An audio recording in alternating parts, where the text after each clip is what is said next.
Good evening. We'll call to order the January 23 meeting of the Edina Planning Commission. First item of business is the roll call. Jackie?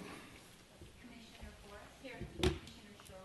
Here. Commissioner Gilbert. Here. Commissioner Potts. Here. Commissioner Platter. Here. Commissioner Turkowski. Here. Commissioner Stone. Here. Commissioner Fisher. Here. Chair Crable. Here. First item of business is the approval of the meeting agenda. You received that. Is there any additions to the agenda that you wish to have? Hearing none, ask for approval of the agenda. Is there a motion? So moved. Is there a second? Second. All in favor say aye. Aye. All opposed? The agenda is approved. Next item on the agenda is, I just lost my place there, approval of the consent agenda, the minutes of the regular meeting of January 9th. You received those minutes. Do we have a motion, any corrections, additions, changes, et cetera, to those?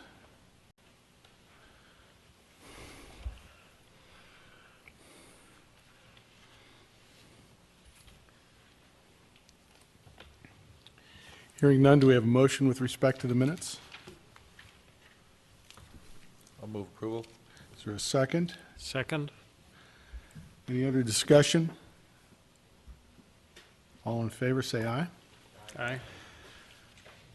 The minutes are approved. The next item on the agenda is community comment. During community comment, members of the public are invited to one of the podia to address any issues of interest to the city or to the commission. We ask that you not discuss items that are on tonight's agenda because those will be discussed later in the meeting. Does anyone wish to address the commission on a matter of public interest?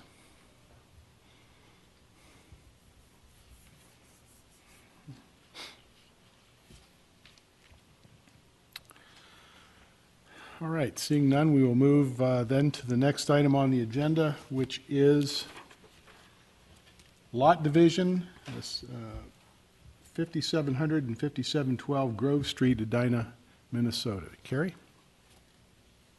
Thank you, Chair. Members of the Commission.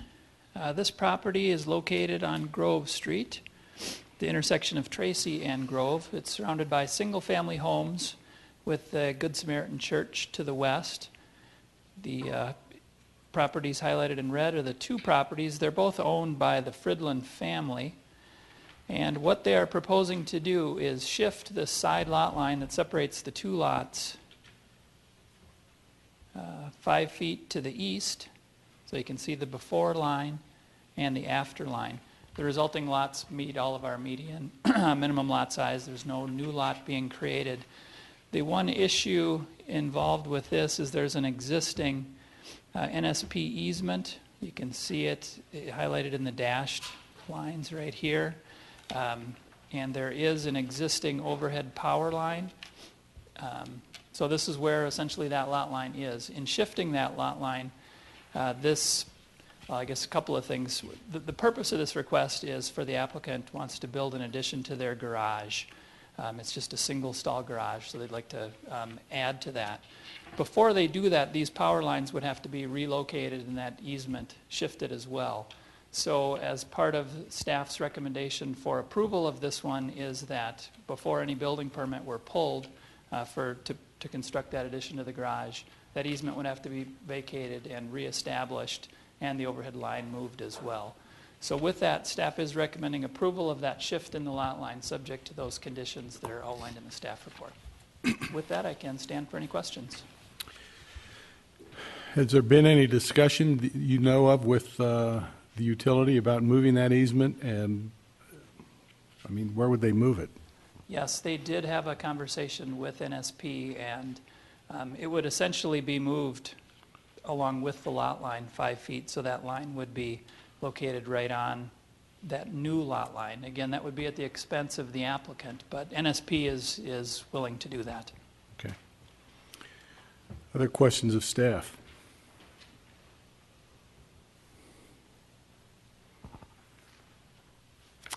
Thank you.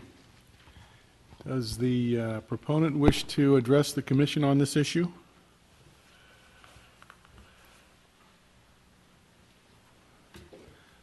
Does anyone wish to address the commission on this issue? Seeing no one coming forward, I'll ask for a motion to close the public hearing. I'll move that we close the public hearing. Is there a second? All in favor say aye. Aye. Public hearing is closed. We will now bring this matter up to the table. What are your thoughts, questions, concerns, issues with this proposal?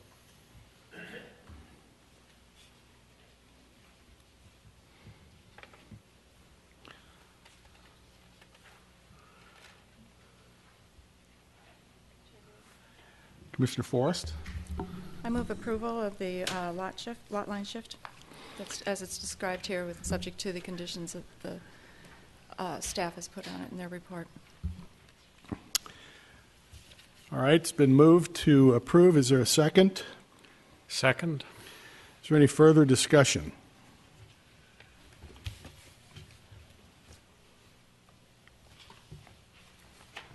And that would include the removing of the power line easement. Yes, that's one of the staff conditions, I think. Very good. Any other discussion? Seeing none, all in favor say aye. Aye. Opposed? The motion carries. Next item of business is a variance, the Craig property, 5024 Bruce Avenue, Edina. Chris?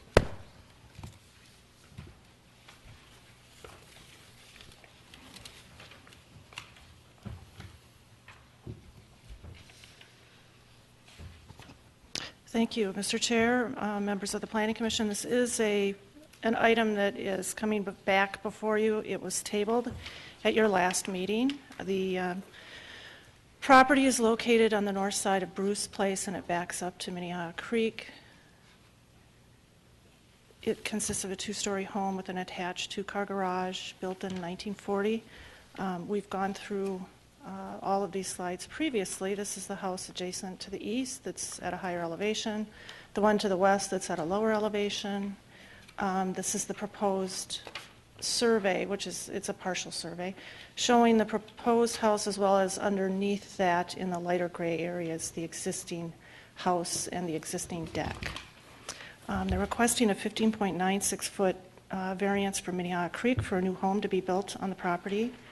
The existing home is 40.38 feet away from the creek. The proposed home is 34.04 feet away from the creek.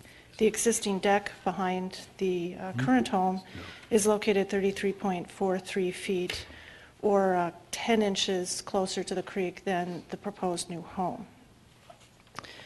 On January 9th, 2013, the Planning Commission tabled Andrew and Christine Craig's 15.96-foot creek setback variance request to allow them additional information regarding, to provide the Planning Commission additional information regarding grading, drainage, landscape, and site improvements that would accomplish as part of the new home plan that would improve the site beyond the existing conditions and minimize the impact of the variance requested. This again is the front elevation, the east side elevation, the north elevation facing the creek, and the west elevation. This is a new submission. This is the erosion control plan that was submitted by the applicant that indicates that they would be putting silt fencing all around the new construction, and a landscape plan which includes a swale for stormwater all on both sides that would then drain into a stormwater holding area. It also includes native vegetation filtration beds. There's 3 of them towards the bottom of the lot as it gets towards the creek. There's a proposed, it's about 6 feet in width, of native vegetation filtration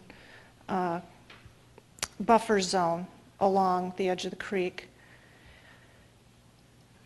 And then in that swale area or stormwater holding area. All of the areas that are highlighted in red are gutters flowing from those areas of the roof that would be channeled into that stormwater holding pond. And these are some photographs of examples of the native vegetation strip that they would be planting along the creek, as well as within the native vegetation filtration beds. And with that, I will stop any questions and answer any questions you may have. And perhaps the contractor and applicant could elaborate a little bit more on those plans. Thank you, Chris. Questions for staff?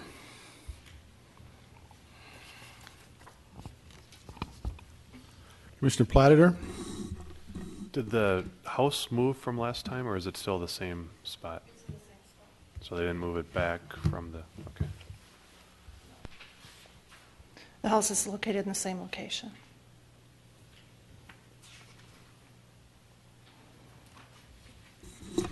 Commissioner Forrest? Do the staff recommendations remain unchanged? That's correct. Okay.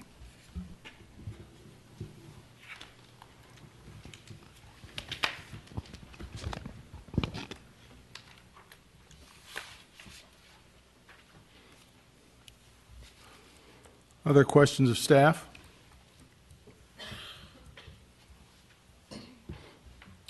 Thank you.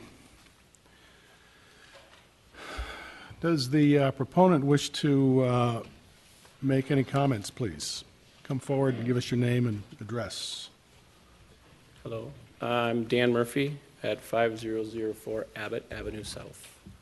And I'm Kristen Craig at 5024 Bruce Place. I do want to make one correction. On the plan, you'll see that the buffer zone is 10 feet on there. It has a dimension on there. It's not 6 feet. If you look, it's really faint. So if you look to the right of one of the, there's two sort of creek access points there. If you look to the right of the one on the left, you'll see that there's a dimensional line on there that says 10 feet. You see that on there, Chris? I apologize. I was scaling off the plans. I know, that's why we put it on there, just because it's a pretty large. But I wanted to show you guys kind of the dimension of that. So that is a 10-foot bed on there. In discussions with the watershed, I asked them for, what is their best practice for this? And because it's not something that's permitted by them, we don't need to get a permit from them. They really don't go out and do any calculations. But the way that they make their calculations as far as a buffer zone in a situation like this is that they calculate the distance to be, the general requirement for a buffer is 25% of the distance between the existing structure and the wetlands. Okay, so 25% of the existing structure, which is there, but I'm using the calculation of the new structure, and the wetlands. So that's roughly 34.4 feet. 25% of that would be 8.5 feet, but we're going with a 10-foot buffer just because it's a better way of doing it. There were some questions that were brought up during the first meeting that we had, and I believe Commissioner Forrest had a concern of erosion and issues of during construction, what we're going to do to protect all this. And we're talking to Chris. The city currently is, or in the process of adopting, you guys have a construction management plan. And in there, I was reading through that, and one of the things, there's two different points that you have in the construction management plan, and one of those, and point number 4, it says the contractor is responsible for repairing any damage to the streets, and it also says the contractor should provide pictures of existing conditions. And then under number 10, it says the site will have proper erosion and sediment control, will be adequately maintained on a continuing basis to contain on-site erosion. This isn't adopted yet, but I'm offering up to say we'll use kind of both of those points. Number 1 is we'll take pictures of all the silt fencing that we're putting up. We're using both silt fencing and silt logs as a double barrier. We'll take pictures of those and give them to the inspector to make sure that they have a visual representation of where it's going to be, and they can use that then whenever they're over to see to make sure that nothing is moved. You know, we don't plan on moving this silt fencing any way, shape, or form throughout the whole project. There's no reason to. It's better if we don't. And so, you know, I will gladly take care of that so you guys know that the erosion is put in place, or the erosion control is put in place. It'll be maintained throughout, because eventually, when this is adopted, we'll have to anyway. But we will make sure of that by using photos to, you know, confirm that's what we're doing and that's what we're going to do to maintain it. Not only that, all the trees and everything that are on the site are also going to have silt fencing around them. You know, one way to do that is to use the drip line of a tree, and the drip line of the tree is the outside of where the furthest branches are. That is a good mark to protect a tree, and we're going to, all the trees that are protected are going to have silt fencing around them. Again, we'll take photos of that. We can give it to the inspector. Whenever they're driving by, they can stop by with the photo, double check that everything is permanently there and stays there. I mean, it's one way to make sure that everybody is comfortable with the fact that we are doing everything we possibly can to maintain the integrity of the erosion control and maintain the integrity of the existing site. One of the other questions that was brought up was drainage, and I hope with the plan that you guys see is how we're taking all of this surface water that's coming off the roof and everything through the gutter system, through the downspouts, and we're bringing it, all except for one downspout, is going to be brought into, it's a very shallow depression that's going to be there where the water will be able to be held. You know, we don't want to build anything up because it's a floodplain, so we're going to just dig it down a little bit, not much, but enough so that water coming off of the roof can go through this slight swale, and it's not a, and let me explain the swale a little bit. You'll see to the, I'm so confused over there. The west side of the house, we want to maintain an access point between the 2 yards, between the 2 homes, so everybody, emergency vehicles, tree trimming vehicles, anything else needs to get back there can get back there. So when I refer to a swale, I am not talking about a gigantic, you know, it's not going to be a luge run for the kids to sled down in the winter. It's more under the surface where water will just, you know, water finds its own level, so it'll get to that point and go back to that area. So that way machinery can still easily maintain and easily, you know, get back behind the houses. Another thing is that, you know, I showed on the erosion plan also a material storage area, or you know, any excavation material will be stored back there. That's only the stuff that we're going to put right back in. Anything else is going to be coming off the site. We're just going to take it away. It's a lot easier. It's a lot easier to maintain. And as you can see from the plans, once it's back there, it's only going to be a little bit of the backfill. Most of the other stuff or whatever else we're going to need, we're just going to haul off site. It's better for the neighborhood and better for everybody else. Let me see if there's anything else here.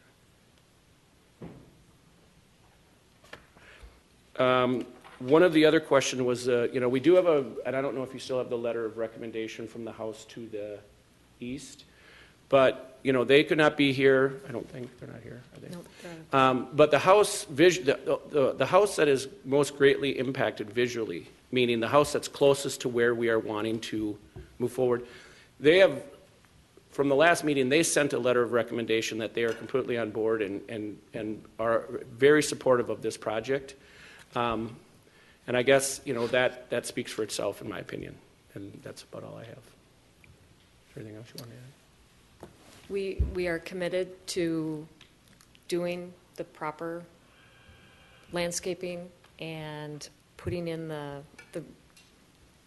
depression in order to hold the rainwater and to filter it. Because, I mean, we love living on the creek, and we want to make every effort to preserve it as well.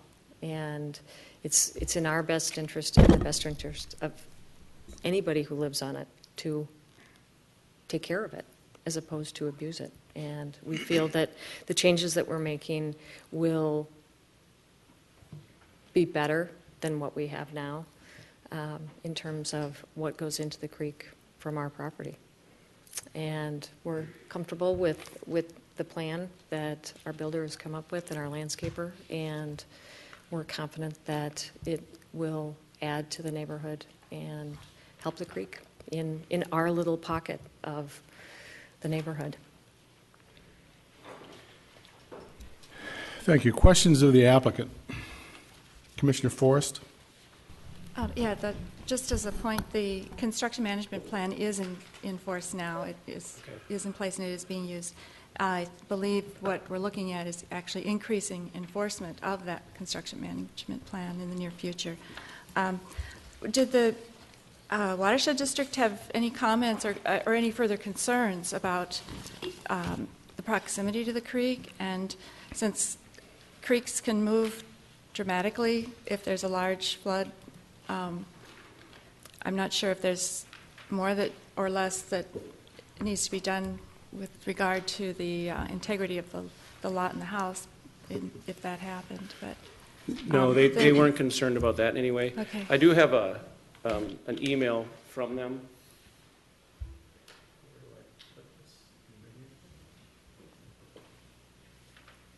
There we go. And I'll read it. So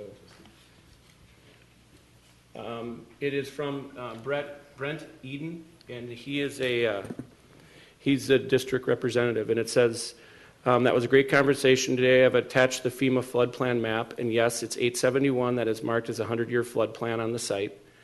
As far as a formal letter goes, I don't think I could have it. He didn't have it ready for me. I can confirm that this email, that our conversation and the presentation of the material you showed us, which are the same materials you have shown the City of Edina Planning Commission, that at this point in time you do not trigger any of our rules, therefore do not need a permit through the district. However, we need to see the final site plan before approval, that no permit is needed. I told him that we're meeting, and so if you guys make any other recommendations, they have to just see it again. I mean, if it is where it is right now, then we're okay. It says, also a reminder to consider looking into our district cost share program for some of the stormwater management features that go above and beyond what the city requirements are. It is great to see these practices being implemented like this, and especially in such close proximity to a main water body of the districts. Thanks, and feel free to contact us again with any further questions. So we went over the same plan that I showed you guys, and that was their response to that. You know, and on a side note, there is a financial share that the city, the Minnehaha Creek watershed has. I know the Craig, it I didn't comes know from about. What's that? I didn't know about that. Well, it comes from a bucket, you know, that if you get it, somebody in Minneapolis who could use it more might not get it, so I'm not assuming that that's something you're going to want to pursue. But Nope. it's to have them recommend and be complimentary of what we're trying to do, to me, goes a long way.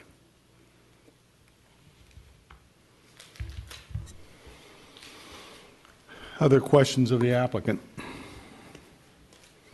Commissioner Staunton? Just wondering about, you talked about the best management practices that the watershed district has, and one of the standards that you're borrowing is this notion of the depth of the buffer being 25% of the distance between the structure and the wetland.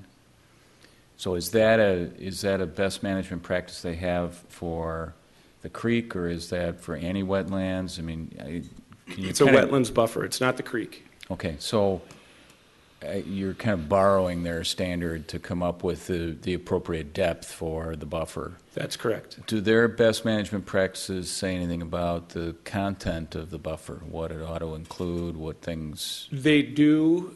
I mean, it's very similar. I showed them the same plan that you guys are looking Right. at. Based, you can see from that email. Right. The pictures that you have are the same pictures that I showed them. Yep. And so when they looked at those, they were, obviously supportive of that as well. So, and you said that your situation doesn't trigger a permit for them. No. Why is that?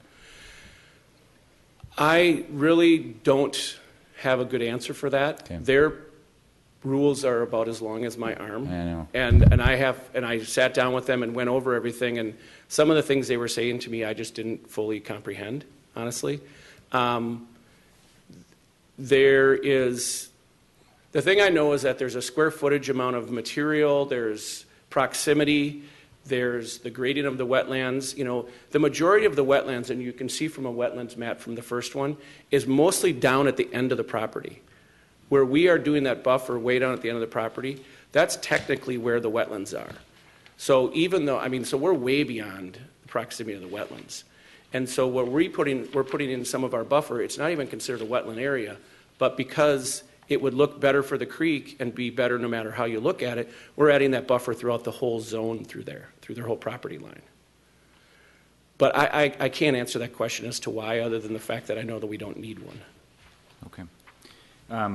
On the east side of the property, that's the side that has the most severe topography, right? That's the Correct. steepest pitch. Yep. Can you, and it may be helpful to put your drawing on the, I don't know if you have a copy. I just wondered if you could explain for us a little bit about what measures you're taking there, because it seems like that's going to be the most challenging place where the runoff is likely to be the highest velocity and the most damaging from an erosion perspective. Well, one of the things that you can see that, this is obviously a two-dimensional drawing. Right. Okay, so it's a little bit deceptive as how it's going to look. When you're, I'm leaving a bit of it up to the landscaper. So when you're on a pitch like that, obviously we're not going to have plants that are growing straight up. We're going to do more of a climbing, more of something that's going to, sort of creep up the side of the bank to hold that in place. Planting, and I'm not a landscaper, so, I'm going off of what he had talked to me about. Even though it's a consistent picture along here where it shows on my drawing that it all looks the same, there will be a change of material as you're getting up a steeper bank, something that's better suited for that. More of a ground cover, almost, I don't want to call it a blanket, but that's essentially what the process is that they're putting ground cover on there to help lock everything into place. Okay. So it won't be identical flora and fauna through there, but it will be serving all the same purpose. So on the far right-hand side, there's 3 trees showing. Are those existing Those trees? are existing. Okay. It's quite wooded now. Some of it is scrub, but this representation will show per the survey where the largest trees are, and those are not moving. The scrub that's in there, the bulk of it we intend to leave.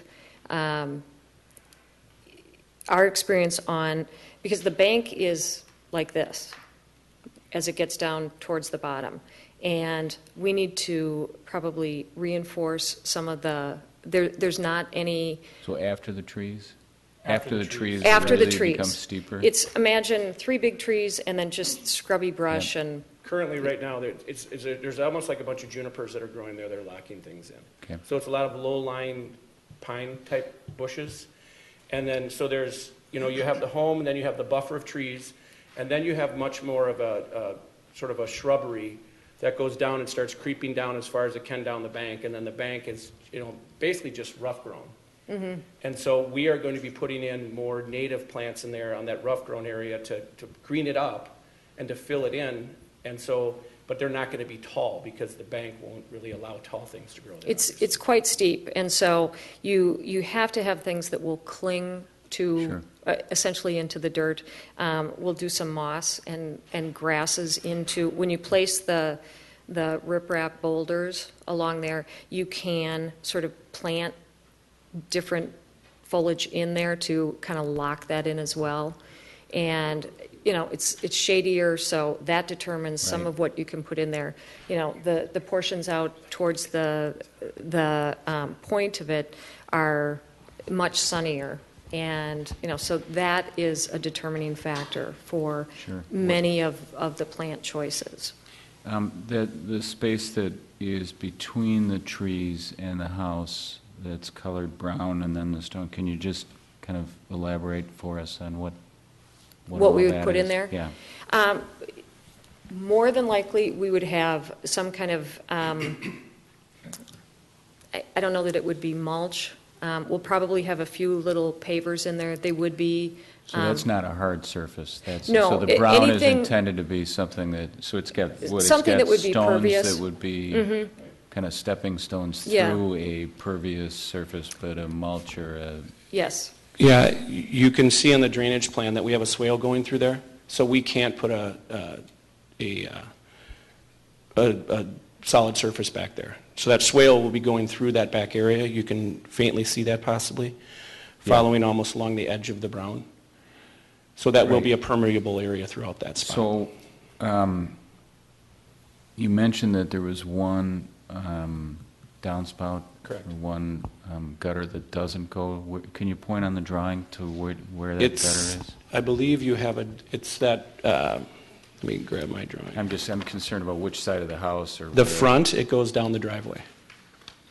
You see the garage doors? I'm thinking on the site plan, I want to see on I'm the sorry. site plan where, It is right here, and it'll drain down the driveway oh, so it's going to come back, so that's going to be pitched, the driveway is pitched to drain to the to street? the street, correct. Which it does now, and we have a gutter there now. Okay. We actually have 2 gutters at this point that go directly down the driveway So in if the you- front. So if you take then the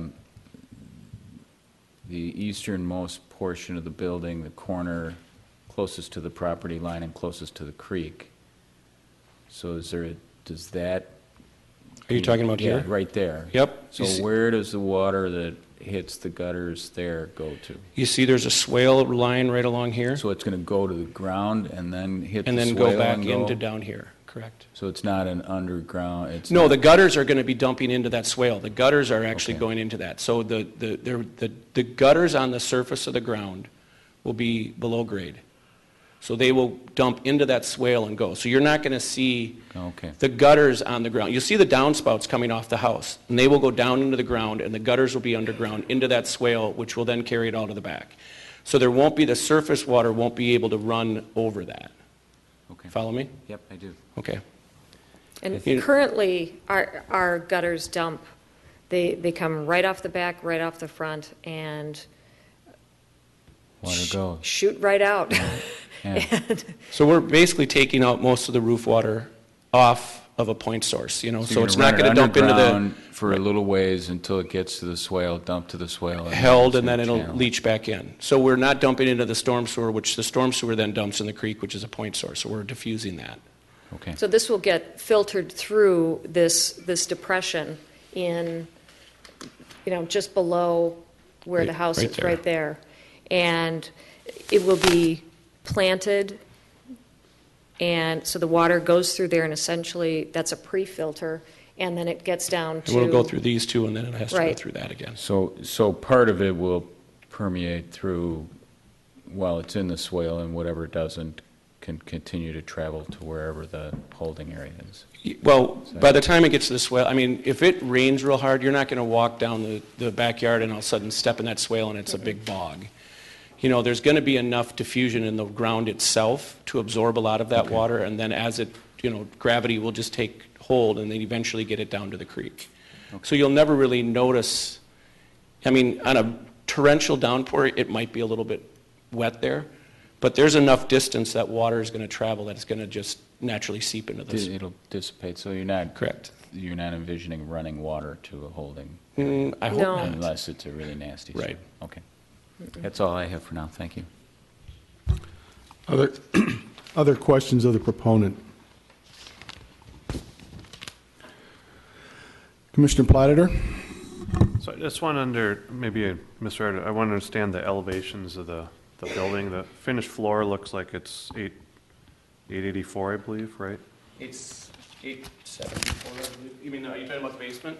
No, the main level of the building. I do not bring that, Chris, if you have that. I was looking at well, maybe it doesn't matter. So the lower level is 874, which it has on there. Correct. And that's got a sport court at 867. Okay. What percent of the area is a sport court in the building?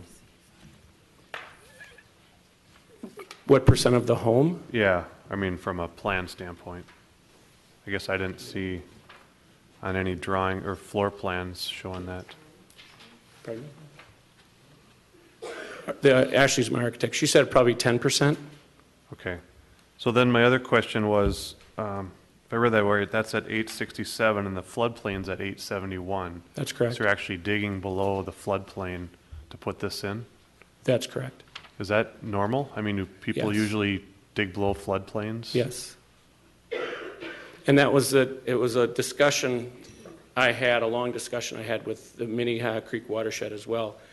And, which was a very good question. And she looked at me blankly and said, the floodplain is not surface water, it's not groundwater, it's a floodplain. It is not the water table, it is a floodplain. And their definition, again, is that the way she described it to me is that if a flood comes through, and when there's a flood that comes through, people use sandbags. And they'll put sandbags up. The water doesn't go through the sandbags, the water goes past the sandbags. So if there's a barrier between the floodplain and a structure, water won't get in there. So and she said, in most situations, every house on that neighborhood is below the floodplain, their basements are. Because the floodplain is at one place, and if here's the floodplain, and I have an opening at that floodplain, the requirement for the floodplain is that we cannot have an opening within 2 feet of the floodplain. So if I'm at 871, I can't be at 873. I have to be 2 feet above that floodplain for any opening. Because if a flood comes through, the water can get in that opening. So they're giving me 2 feet. So we're at 874 for the basement sliding door. So at 871, if a flood comes through, there's homes all around there that have basements that are below 871 because there's a barrier of land between where the floodplain is and where the structure is. So if I'm up at 900 feet, I can dig down as far as I want in a floodplain as long as there's no opening at that 871. Because if a flood happens, water's not going to go into the basement because there's a land barrier there protecting from the water transferring over. I've heard water can go underground though, right? If you get to the water table. But the water table and the floodplain are two different things. What's the creek elevation? That I don't know. So basically what I can tell on here, looks like it's about 866, 865. So you're basically building the same elevation as the creek. Right, but there's a land barrier between them. But water can go underground, right? I mean, aquifers, water does. Oh, certainly. Yep. It just surprises me that you would build this basically at the same elevation as the creek, only a little ways away. Well, it's the elevation of, are you talking about the creek, or are you talking about the 100-year high water Talking about the floodplain? creek, you're already below the floodplain. But what I'm saying is the creek is 866, 865. You're basically building down that elevation.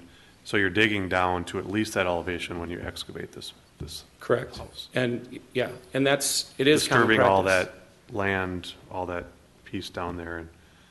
And I'm just surprised you would do that. Well, it's not uncommon, let's just say that. Okay? Other questions of the applicant? I have a couple. One of them was the sport court, but that's been taken care of. The footprint of the existing house is 2,261 square feet. What's the footprint of this house? Or the proposed house?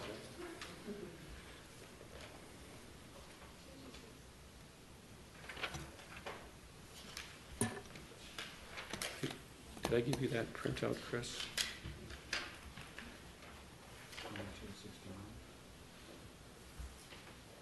Where do you see that?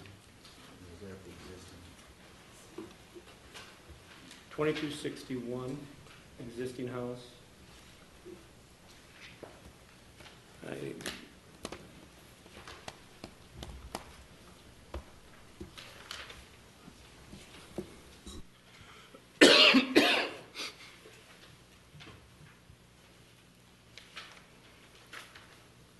you have that initial packet? I gave you that, the square footage and all that package. You have that?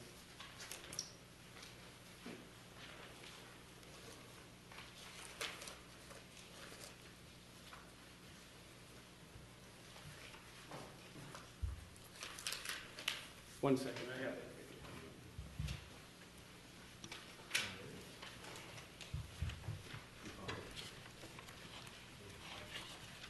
Commissioner Platter found that apparently it's 2891, 600 square feet more. 62891. Okay. Does that sound about right? That sounds about right, yes. 630 square feet larger. During the meeting before, there were some comments made about the possibility of moving the, of locating the structure closer to the front setback line so as not to encroach so far back. I gather you made no changes in the plan with respect to its size, configuration, or location. Is that right? That's correct. That's, okay, thank you. Other questions of the applicant?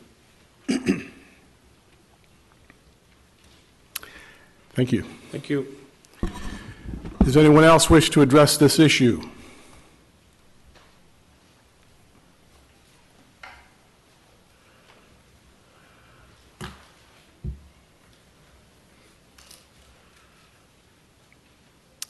Seeing no one coming forward, I'll ask for a motion to close the public hearing. So moved. Is there a second? All in favor, say aye. Aye. Okay, the matter is now at this table. What are your thoughts on this issue? Commissioner Schroeder. Mr. Chair, I just need to point out before we start discussions that at the request of the applicant and also at the request of staff, I had a meeting last week with them to talk about some of the issues that I raised during our last meeting, during the first portion of this discussion. I just want the commission members to know that. Thank you. Comments and discussion.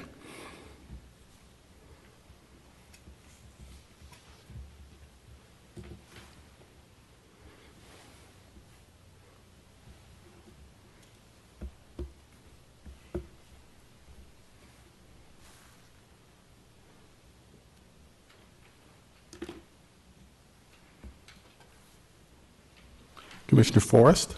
Were your concerns addressed? Commissioner Schroeder? I think actually the focus of the discussion had to do with kind of my elaboration on some of the comments I made about protecting the creek and how you actually go about protecting the resource. And during the meeting, a sketchier version of the documents that Mr. Murphy shared with us tonight were shared with me. And we kind of reviewed a few things and I offered a few ideas about, in essence, trying to demonstrate conformity with watershed district practices as a means of better demonstrating kind of the proof of what they're doing. And I think that when you look at what we're trying to achieve, I would say, yes, my concerns were addressed in kind of a broad way. I think I would still look for more definition in terms of specifics of a plan, but I think conceptually, if we're looking for things that protect the creek as a resource, my impression is that they're doing the things that that we would want to have them do as mitigation for the encroachment into the setback area.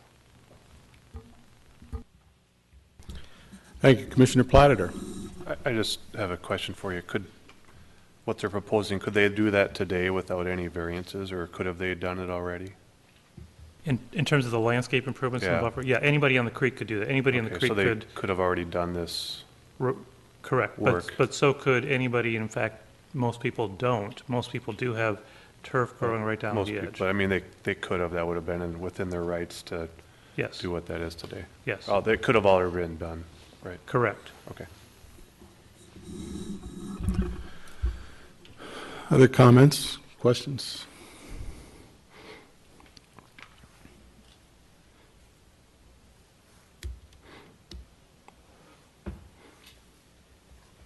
Mr. Chair. Commissioner Potts? I remain concerned with how much new house is being built toward the creek when it seems like there's room to move the house toward the street. Since the last meeting, I've driven by and taken a look at the adjacent houses, and it doesn't look like moving it closer to the street would impact the houses on either side. Also, I'd like to ask staff the question, are there, if the owner tore down this house and rebuilt on the existing foundation line, would a variance still be required? Probably, unless they rebuilt it exactly the same configuration, height, dimensions, all of that, because the back of it's non-compliant. If they couldn't get any closer to the creek, they couldn't rebuild in the area that's non-conforming unless it's exactly the same as it is right now. Thank you. Commissioner Fisher?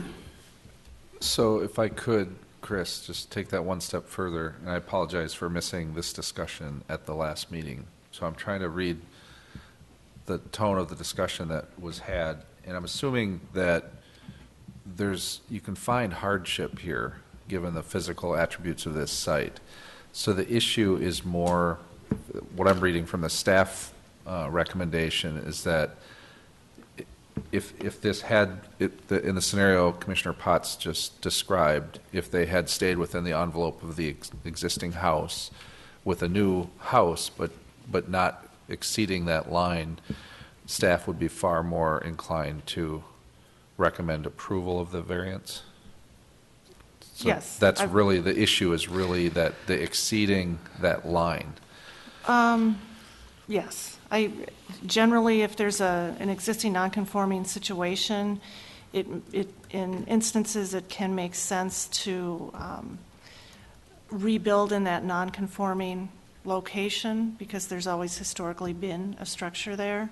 But to reduce the setback, get it closer, make it even more non-compliant is not something that I've generally recommended as a staff person.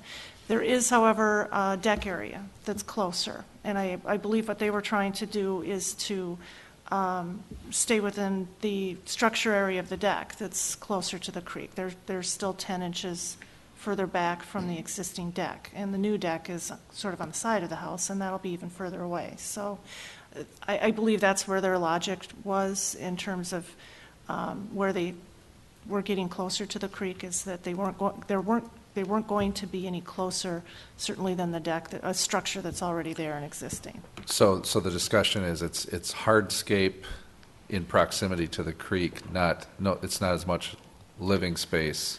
It's not what's happening inside the space, it's the hardscape in proximity to the creek and the amount of stormwater and the speed and the travel and all of that. So I'm just trying to understand. So I didn't see a lot in the minutes about disagreeing about a hardship on the site.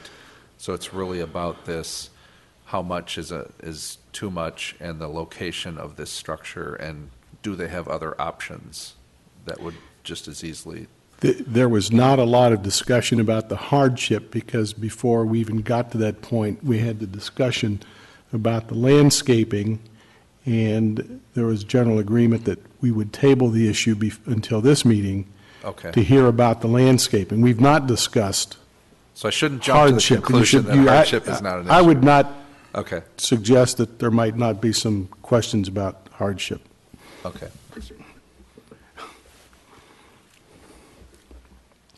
Other comments? Commissioner Staunton? Which, of course, is shorthand for practical difficulties, because it isn't really a hardship test anymore. Well said. Thank you.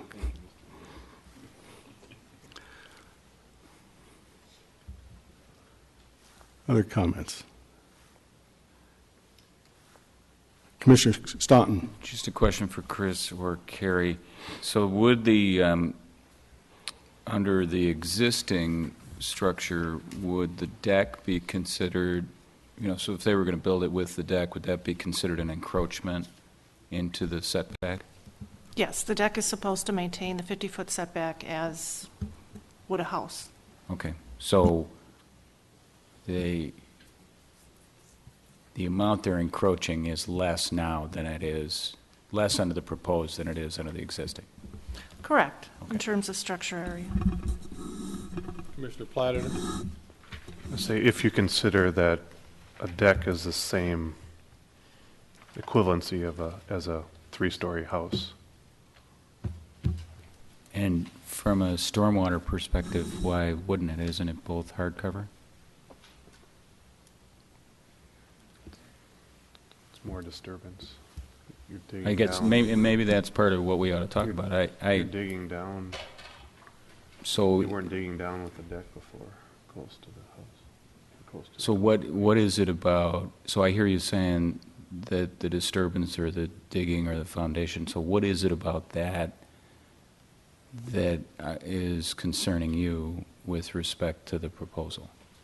It's that a house is much different from, in my mind. I get that it's different, I'm trying to understand. Well, but- it's a permanent structure. A deck is, whether it's okay there or not right now, I don't know, but to build a house, there's much more permanency, and you're disturbing much more land closer to the creek by building a house there, including going down, digging down 20 feet or whatever, than if there's just a deck there. And they're actually moving all that structure closer to the creek, Which then does what? which then imposes more on that setback. They're getting closer to the public resource, which is the creek, and it's more disturbance of the creek and the area in there. So I guess I'm not understanding I hear you saying disturbance, and I'm just trying to understand how does that affect the creek, I guess is what I'm trying to get at. If I might, we often hear concerns expressed about the scale of a building in a neighborhood. Here, a building is being proposed next to a public resource. A three-story building at the same distance from the creek as a deck has a much more significant visual impact on the public resource than would a mere deck. And I think that may be the concern that Commissioner Platter is addressing. It's certainly a concern that I have, is the impact of this structure to the creek and to the public resource. This is a max house being proposed for a small space, and it's going to have a significant visual impact to the public resource. So for you, it's the visual impact, that you'll see it more easily, that it's, from the creek? Yeah. Okay. Yep. And Well, mine is an environmental impact. And so I'm trying to understand just the environmental impact, because we've talked a lot about stormwater, the impact on the creek, and how to mitigate those impacts. So I'm hearing you articulate another, not a visual, not a stormwater, but another kind of disturbance, and I'm just trying to understand what that is. You're building more house into that setback. This is a huge disturbance to me of all the land you're impacting on that piece. It's a much different thing to build a house, which takes up space, which takes up energy, which takes up much more building than a deck there. And it's a permanency of that house. You're moving all this, a non-conforming situation, making a much more, or a worse non-conforming situation. If it was in the same footprint, I may be closer on it. But because they've just moved the house forward and there are other options here, in my opinion, that they've moved the house forward into that setback, they've kind of thumbed their nose, in my opinion, at the environmental impacts that they're having here with the bigger house on the creek, which is a public resource. If we agree to disagree, that's fine. No, I don't, I want to understand where you're coming from. That's all I'm trying to, because I think the environmental impacts are really important, and so I've focused mostly on the stormwater management, and we've talked a lot about that. I understand the chair has a visual impact concern, and I guess I'm not, are you worried that, I guess I'm just not understanding what the environmental impact is of having a structure that close if it's not stormwater and it's not visual. That's what I'm really struggling genuinely to understand that. I don't. Okay. I know I guess I that can't you explain it to are you authentic in your concern enough. about it. I'm just not getting it. So. Well, and Commissioner Stone, I think from my point of view, the 50-foot setback from the creek is there for a good reason, and I see enough room, given that 50-foot setback and the front and side yard setbacks, to build a very nice house on the property. I think there's enough room to do it within the buildable area, and so to let them, it'd be, in my opinion, it's a concession to to build on the existing footprint, but one that I'd be willing to go to. But I think there's enough space to build a nice house where they're allowed. So I think it's a good thing to focus on what is a 50-foot setback trying to accomplish. I mean, I think that's what we ought to be trying to figure out. And I don't know if staff has any illumination on that, or any of the commissioners who've had experience with this do. I think part of it is stormwater management and keeping that away from this, but Yeah, it could be other things too. I guess I'm wondering if anybody has any insights into that. Commissioner Forrest, and then I'm going to address that issue. I'm kind of, I appreciate the opinions that are being offered here, and I see the logic in them. At this point in the discussion, I'll say, because I'm still kind of on the fence, I'm inclined to support the variance, and because the lot itself does have a very unique shape in that only 13% of is buildable area.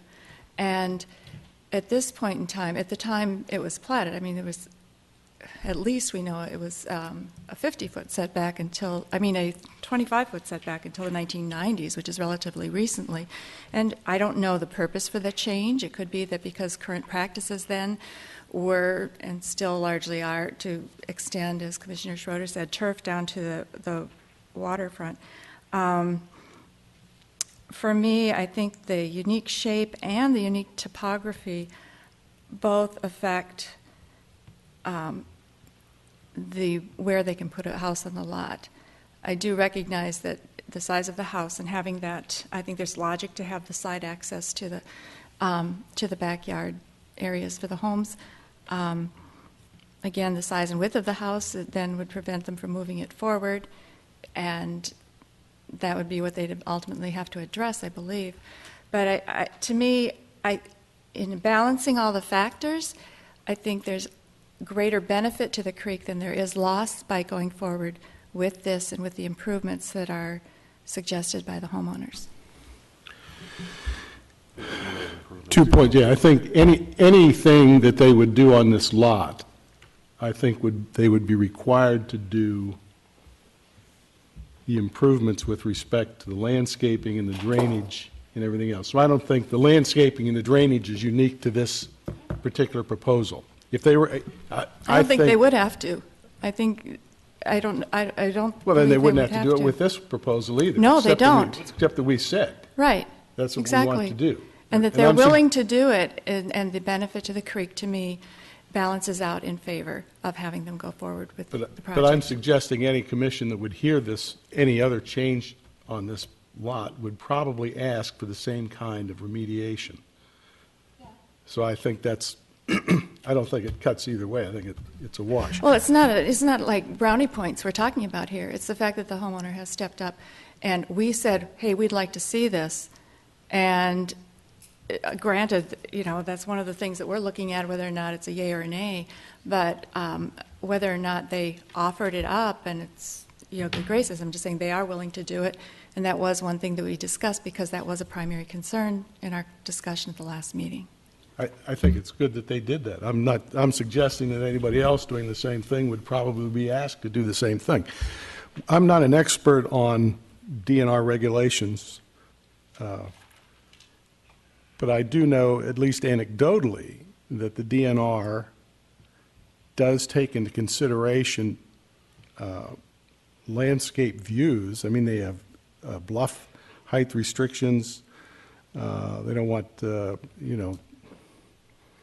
guy that owns Channel 5 got into trouble on the St. Croix River for building a house too close to the bluff because of its visual impact at the river. And I think I think it's a legitimate consideration.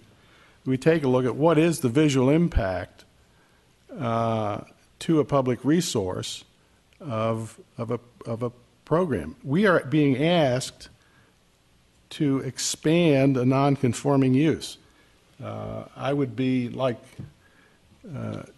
Chris, if I want to build on the same footprint The same size house, yeah, it's non-conforming, but it's there already, grant a variance. But to expand the non-conformity, it's hard for me to justify a hardship or a practical difficulty when it can be built where the existing house is. Commissioner Forrest? I was wondering if the homeowner has a picture of the existing home from the rear, because is that also a two-story walkout, so it has the same three-story effect, or is it not?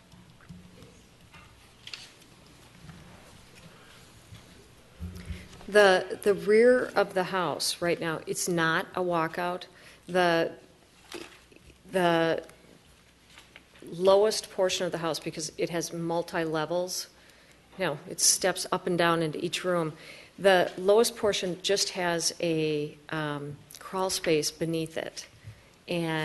But the lot, it looks like it should be a walkout. I mean, I don't know what the reasoning was for the previous, well, it's 2 owners ago that did the addition, but it's odd because it almost looks worse because there's lattice on the deck to cover up the lower portion underneath. And so that is a huge visual of nothing wonderful. But the house it's only going to be a foot taller than it is now. It's not 3 stories everywhere. There's one little corner that you would see only because instead of seeing lattice, you're going to see a window, daylight windows that come out in that one corner where the lot naturally swoops down. Yeah, the area that is getting closer to the creek, the soffit is actually lower on the proposed than it is on the existing. And so the area that is getting closer to the creek is not 3 stories. It is, and you can see on your plans, it's the right side, it's behind the garage. The soffit of that is actually where the gutter is actually a foot lower than where the existing gutter is now. So we're actually lowering that portion that is getting closer to the creek than what the current existing height of the roof is there. So we're not, I just want to be clear that the part that's closer is not a 3-story structure. It's a 1-story structure that actually is lower impact than what is currently there. This drawing suggests the back of the house is at least two stories tall. That's the side, I believe. Do you have that behind you? If you look on this drawing here, actually it looks 3 stories tall. Oh, yeah, you look at that, yeah. If you look right here, that is the part that's encroaching, right here. And that is a 1-story, well, 1.5-story structure, I should say, and which is currently what's there. But this gutter line right here is 1 foot lower than the existing gutter. So Okay. this part is not, the part that's coming closer is not actually a 3-story structure there. And what Kristen was talking about is currently right along here is where the existing deck is, and below that deck is all lattice work. Right, but where that is still encroaching. This part are you talking about? No, that. No, that corner is not. This part is not encroaching. All right, That encroachment line. Move your hand to the middle, to the tallest. Is that encroaching right there? I'd have to- one second. This portion right here, yes. Okay, that's the question. Okay. That's 3 stories. No question for you. Is it? It ends right there.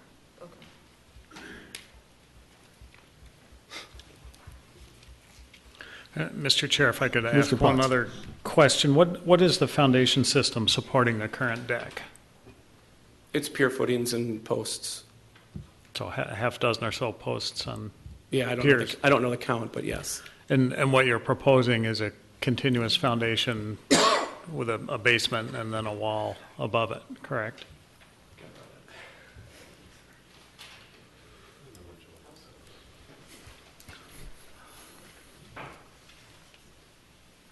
Right in through here, we're not going to have, we don't need to have a continuous well, we have a continuous footing, yes. Okay, but you don't need to have a foundation wall here because we're already down to grade. So we could frame up from here. So this is a walkout, so this is essentially like a slab on grade, so to speak, because there is no basement under this area right here. This is the basement. So there's not a basement down below that. So this would be a continuous footing. There would be a block wall a little bit, and then we would frame up from there. Does that make sense? Right, and the continuous footing is at least 42 inches Correct. below grade. Yep. Which is, yeah.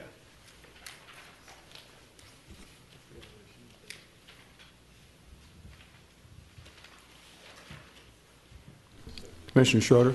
I just wanted to go back to a question that I think Commissioner Stoughton asked about the origins of the 50-foot setback, where it came from. It's actually, I believe, maybe staff can correct me, but I believe it's modeled after the DNR's model shoreline setback ordinance. And I don't remember the year that it came out, but it's just like they have from general development lakes, it's a 75-foot setback. There's a range of setbacks that they established as kind of a generalized ideal setback, and they applied it broadly across every type of water body in the state without trying to make any discernments over whether it's urban or rural, whether it's northern Minnesota or whatever. It was a generalized ideal setback that got applied to different water bodies and different lakes. So there's the general development lakes, there's natural lakes, there's recreation lakes, and I don't know how they would classify a water body like the creek, but I believe it's probably a generalized ideal setback. And it was I think implemented as a way, as I mentioned last time we met, not as a way of precluding development in there, but probably to suggest a point in time at which you had to take more care in how things would be considered, how development would happen. When I look at it as a threshold. And so, Chair, your question was, any proposal could come forth and do this. We're not considering any proposal. We're considering this one here tonight. They have a proposal. They've stepped up with mitigative measures that they're suggesting mitigate the setback encroachment in terms of protecting the natural resource. And I guess I would agree to with some of the points about the visual quality impacts. I'm looking at it from the environmental impacts. And I believe what they're doing are better. If they were to go back to the original footprint, they might choose to do none of this, which I believe would be worse for the resource. So I think what I'm trying to balance is, and as Commissioner Forrest said, are we getting something better for the creek, for the public resource, by allowing this to happen with the mitigative measures that they have suggested? And I think there could be a little more definition offered on those. And I happen to believe that we are gaining something from this.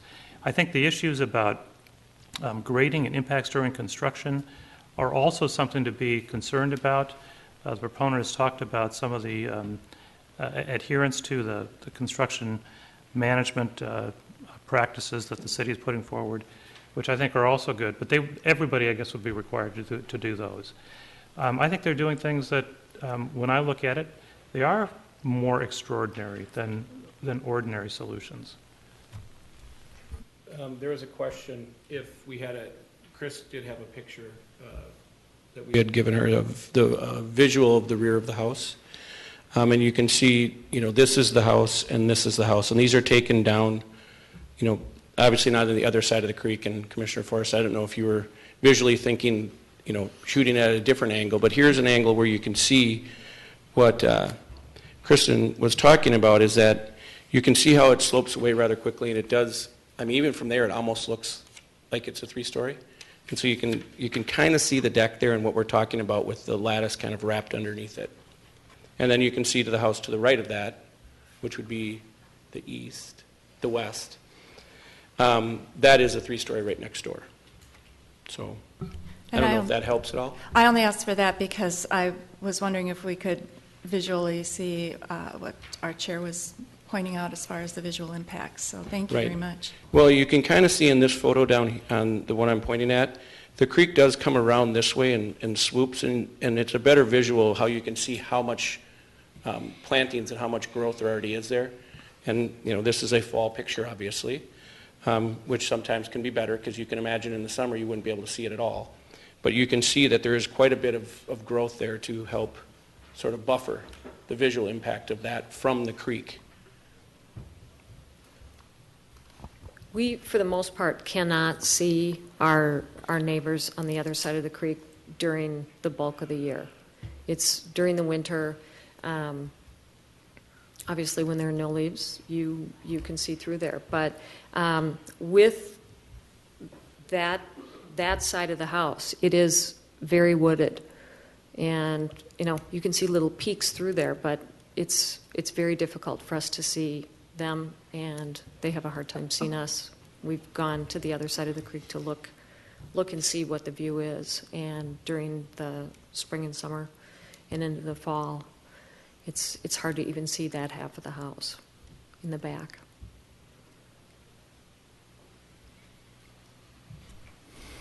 Other comments, questions, discussion?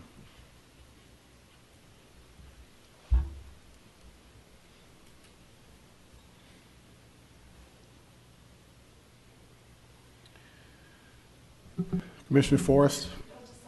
Visually then, I'm thinking, okay, how is it going to be seen from the creek? But because there's such a steep slope there, if somebody's canoeing down the creek, that will minimize their view of the house in general at that point, right? Yes. Okay. Plus the creek curves, it comes around like this. It's almost like an S curve. And at the point where it has the steepest curve, with the way it flows like this, you can't really see much of the house. You can't really see much of any of the houses in that area because the bank is so steep and the water right there is moving quite quickly. And everybody capsizes there anyway, so. That's why you need those access points on the plan, Yes. right? Chair Gribble. Commissioner Fisher? Just, not that I want to make a big deal about the visual impact. I do think it's an interesting point. Of course, the whole thing with visual impact is very much based on the opinion of the person who's, there's this aesthetic ideas or different ideas of what's an impact or not. Having kayaked on this creek a few times, this would be a different discussion if this house was being proposed when you start your journey up near Lake Minnetonka, where it's all wetlands and natural, and that's a whole different visual impact. Then the middle part of the creek, where it's rubber tires and Target parking lots and very industrial in nature, a whole nother impact again. And when you get here, I think part of the visual impact of the creek is looking at beautiful homes along the creek. It's not entirely a natural experience. It's a different type of visual experience. And I'm not sure, unless we have some policy directive in our city that says this wants to be X type of visual idea. The problem on the St. Croix was that there was a bigger vision for what the visual impacts were supposed to be, and that house didn't fit what the goal was, and I don't know that we have that goal. So I just want to be a little careful about what we're setting as a goal here regarding the visual impact. And again, it's all, sort of personal opinion at that point.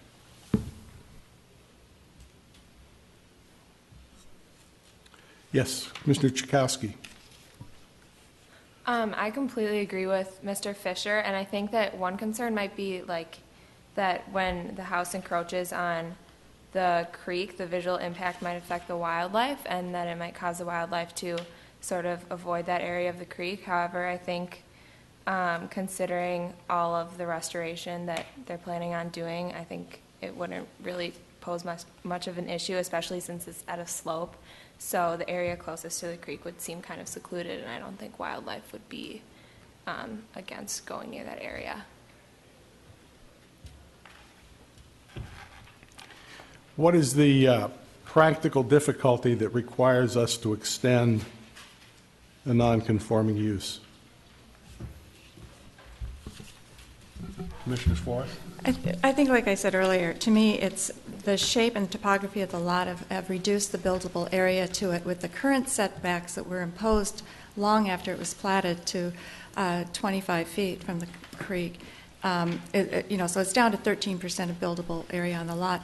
I wonder at this point in time, in order to honor all the setbacks, if that part of the street would even be platted the same way,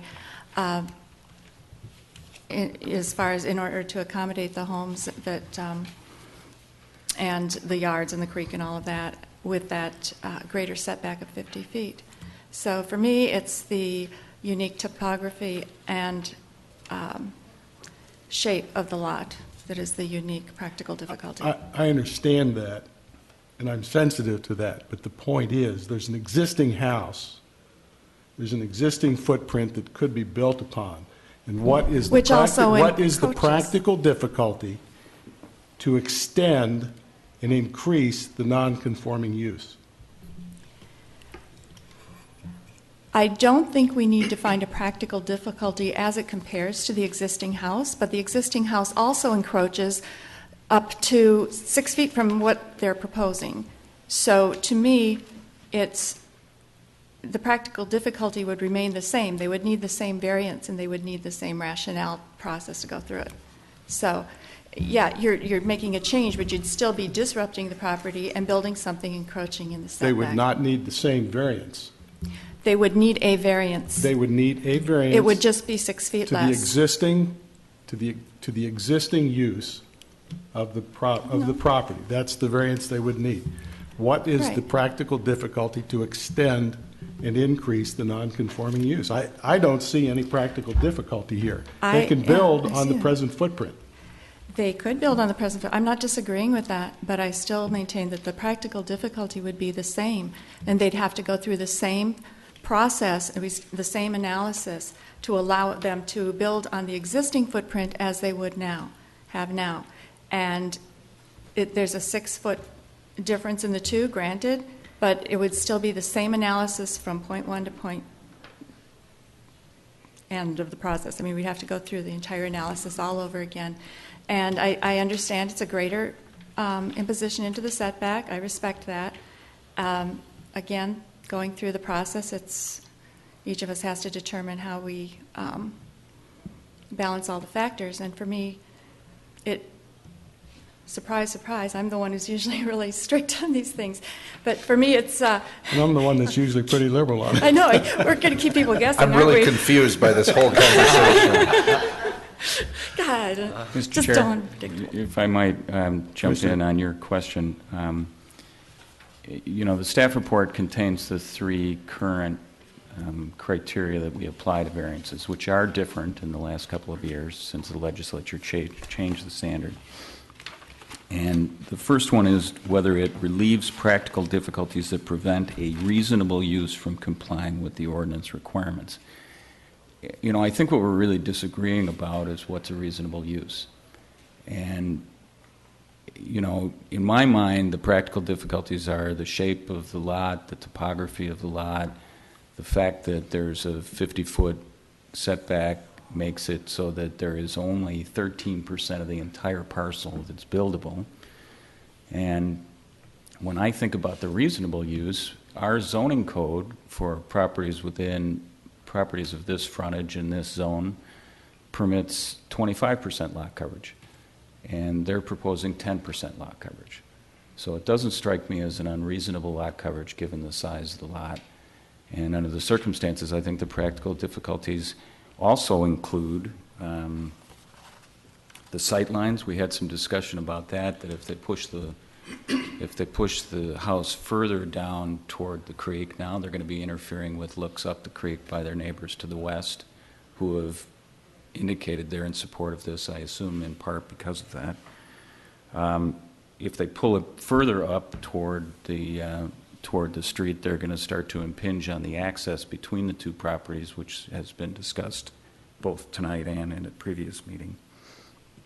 I think that they've already, we've had some discussion about this tonight. They do the building is going closer to the creek than previously, but the hard cover is now closer to the creek. So in my mind, it's a reasonable use. I think the fact that they're willing to take the mitigating steps that are going to, as Commissioner Schroeder says, improve actually the stormwater impact on the creek from what exists there today. And I think under the circumstances, you know, we can all have our judgments about what's a big house, what isn't a big house, but our code allows 25% lot coverage. They're going to cover actually less than 10%, and they only have 13% of the house of the lot to build on. So that's why I see this as a variance that I'm willing to grant. Well, you know, they could build a slightly smaller house. They could bring it closer to the street and mitigate the imposition on the variance. And just because a proposal comes before the commission to build a particular house doesn't mean they couldn't adjust that. And, you know, I mean, that's the underlying issue of this whole discussion that we're having in the city right now, is how big do you have to build, and why can't you build a little bit smaller to accommodate some of these issues? So what we're asked tonight is to build a bigger house closer to a creek that's a public resource. And I'm really surprised that we would do that, even though the mitigation techniques and the lot coverage, but they can build and not do that here. To me, there's not a practical difficulty that they have to do that. They're asking to do that, build a bigger house, as far as I can tell, about 1,000, 1,500 more square foot house closer to the creek, which is our beautiful natural resources coming through here. I just fail to see how this should be allowed, as when there's movement they can do to not do this on this lot. I'm really surprised we would allow this.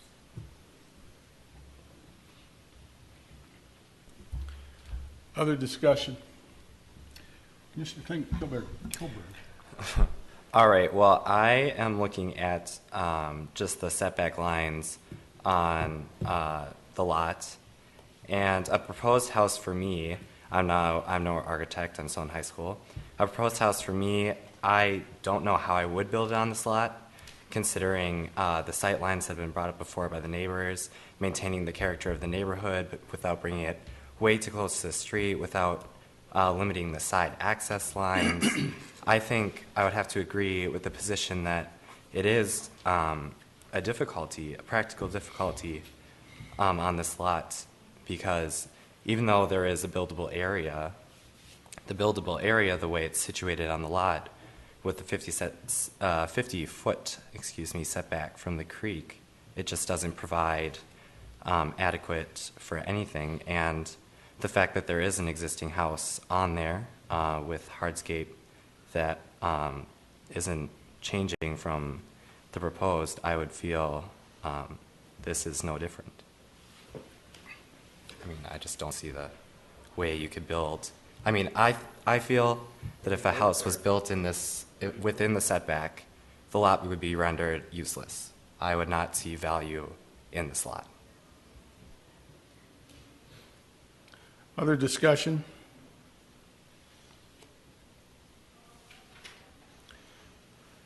What's your preference?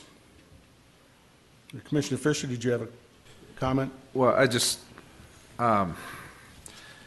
is one of those examples where you can't always judge one of these things by the quick read. So when I read this before the last meeting, knowing that I wouldn't be here for this discussion, just sort of scanning it, looking at the issue, I'm like, well, this is a slam dunk. There's no way we can approve this variance. Then I started reading the minutes of that meeting and really dug into it here tonight, and there's a lot more to it, obviously. I agree with all that's been said about the practical difficulty. I believe this lot has all of the criteria that would make for hardship. So then the question is, if you grant a variance, what's reasonable? It's back to that whole point. And I think it's hard to judge sometimes. And on the one hand, I agree that you can't, it's easy to say just build a smaller house. But that's not always the practical answer. The issue here, and when I look at it, I really do look at it not as the amount of living space, but the amount of hard cover and the relationship to what's there today. And what's the point of this setback? The point of the setback is to protect the creek. And I believe that that's being achieved better than the condition today, better than the condition if it were built exactly where the existing home is built in terms of the walls of the enclosed house. And I'm further, so I look at the visual impact. I don't think that's an issue. I think it's actually an improvement. I look at the stormwater. I think it's an improvement. And really a major component for me was the watershed district, sitting down, reviewing this with them, and suggesting that they see it as an improvement as well. And I think sometimes we look so much at, there's been a rule set down, it's this many feet, so the right answer is just being that many feet, when in fact, the real purpose of those number of feet was, at the time, that was seen as the best way to protect the creek. And that should be the ultimate goal, and I think this is actually protecting the creek. Commissioner Staunton? So, Mr. Chair, I'd make a motion that we approve the variance, and I would like to just identify the following findings that be included as part of that approval: that the lot is in irregular shape, that the location of the proposed structure on the lot preserves sight lines for neighboring properties, that the lot has severe topography, that the location of the proposed structure preserves access between the properties, that the buildable area of the lot is only 13% of the entire area, that the proposed lot coverage is less than 10% of the entire area when 25% is allowed, that the existing hard cover in the form of the deck is closer to the creek than the proposed structure, and that the mitigation steps that are being proposed by the applicant will improve the stormwater impact of the property on the creek. Motion's been made. Is there a second? Second. Motion's been made and seconded. Is there any further discussion?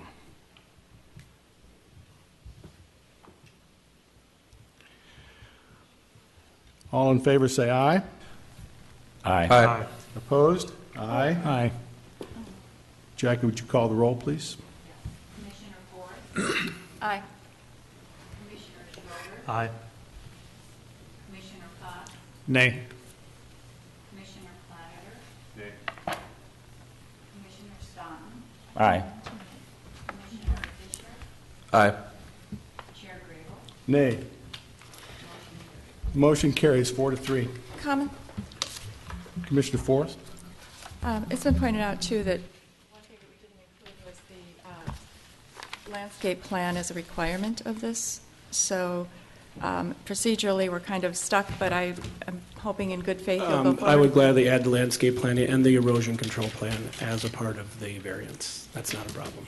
And it was certainly, one of the findings that I identified was that the mitigation Well, proposals one were of gonna the improve it, so- one of the affirmative votes can ask to have the thing reconsidered, and you can add that. Well, I'd move to reconsider it then. Is there a second to reconsider? Second. All in favor say aye. Aye. Okay. Now you may restate your motion. So I would add to the motion that there's a condition that the landscape and erosion control plans, as proposed, be implemented. Is there a second? Second. All in favor say aye. Aye. Opposed? Nay. The motion carries 4-3. Can I ask one other procedural question? So this is an item that staff recommended against approval, and we are approving. Does it go on from here? Okay. Thank you. There's a 2-week appeal process, so once you clear that, you're okay.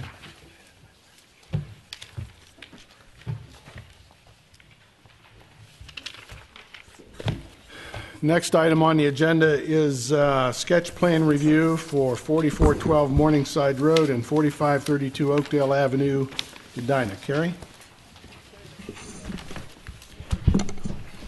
Thank you, Chair, members of the Commission. This is the item, the subdivision up in Morningside, that was tabled by the Planning Commission at your last meeting, and you had asked the applicant to come back with some sketches for you to review. They have done that this evening. I won't present them. I won't steal their thunder. I'll just, I can turn it over to the applicant. They've got a PowerPoint that they would like to share. So what they're looking for is just comment and feedback on the 3 alternatives that you'll look at. Your comments, along with these 3 sketches, would then be forwarded on to the City Council for their first meeting in February. So then, based on the comments from the Council, the Planning Commission, the applicant will then come back to the Planning Commission, maybe with one of these 3 alternatives or something else, but based on the comments that we receive. We've also been given written feedback from some of the residents in the area, and that was attached at the back of your packet. With that, I'll open up their presentation and turn it over to the applicant. Good. I might make a note that this is not a public hearing. It is a sketch plan review, so there won't be public testimony at this point.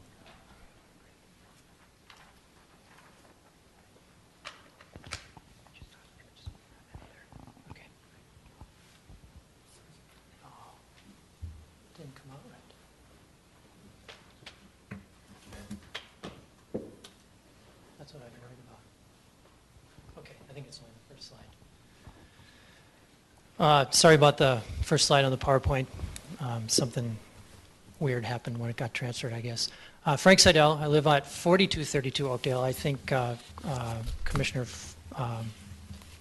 Grable said that it was 4532. That's not correct. I'm on the north side of this division, as we talked about last time. It's good to see you all again. It's been about a month since we've met. I've met with 3 of you since then and got some input on this project.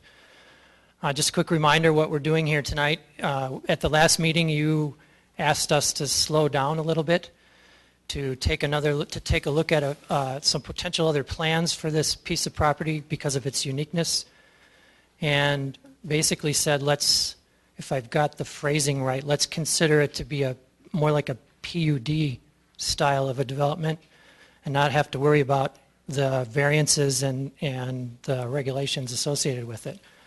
He also asked us to come back with a plan that was more in the character of the neighborhood, which we'll talk about in just a minute. So just kind of a quick reminder on where we're at. We're the Seidel family. Frank here, my sister Tina is representing us as well, and brother Phil as well.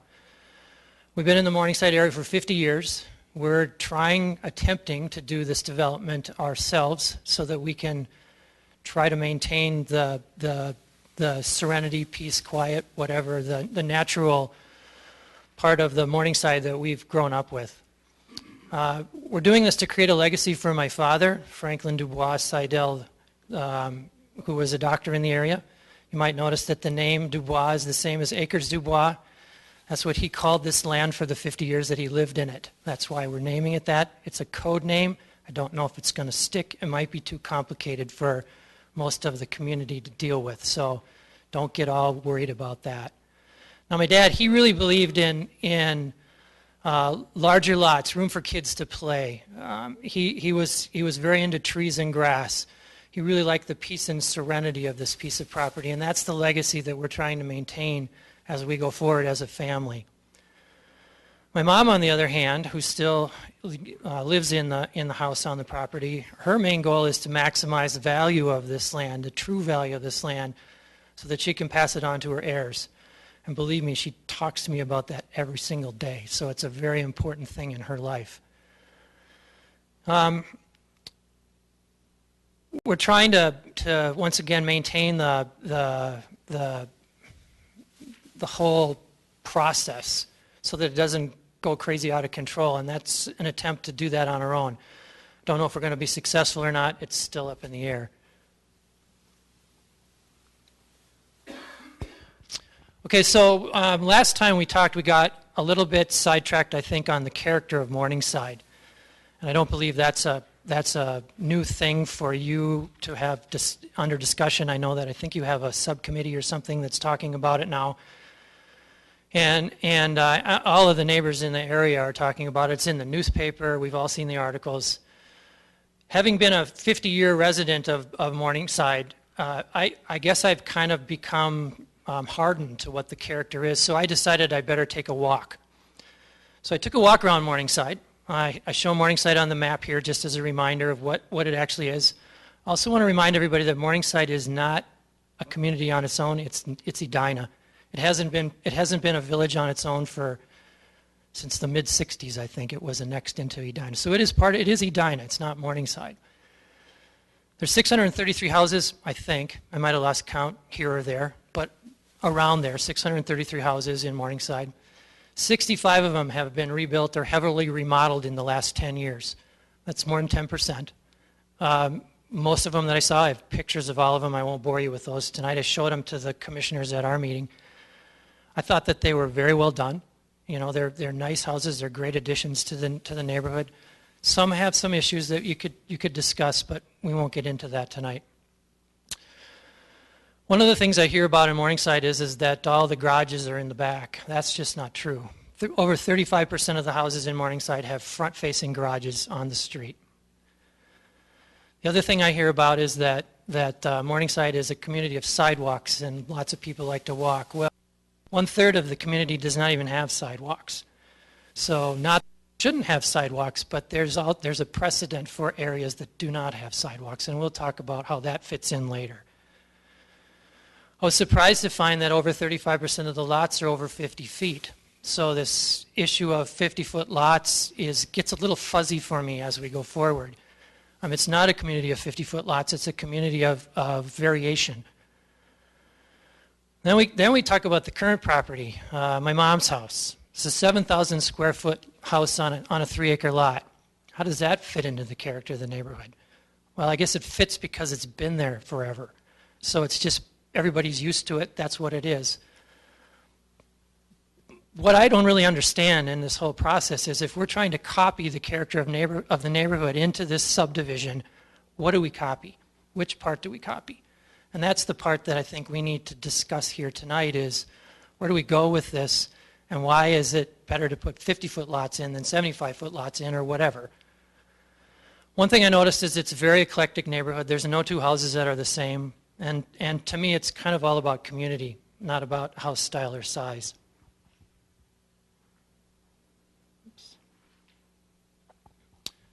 Just want to remind everybody that we have a conforming concept.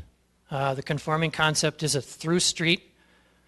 It's a street that connects Morningside Road. Let's see if I can use a pointer. Oops.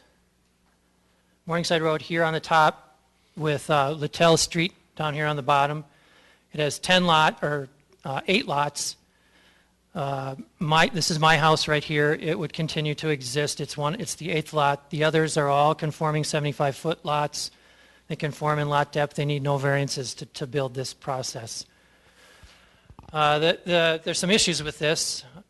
Many of the neighbors in the area are opposed to a through street. You've seen that in the original application that we made. There's a bunch of letters and a petition attached on that. Completely changes the character of the lower side of Oakdale down in this part, down in here. It eliminates most of the trees in order to do the sculpting of the land necessary. The wooded hillside that we've been trying to protect would pretty much be eliminated. creates a need for large retaining walls, lots of fill and grading. It's going to have more traffic effect on the neighborhood. And it really doesn't do what we want to do as a family, maintain that uniqueness and serenity of the original property.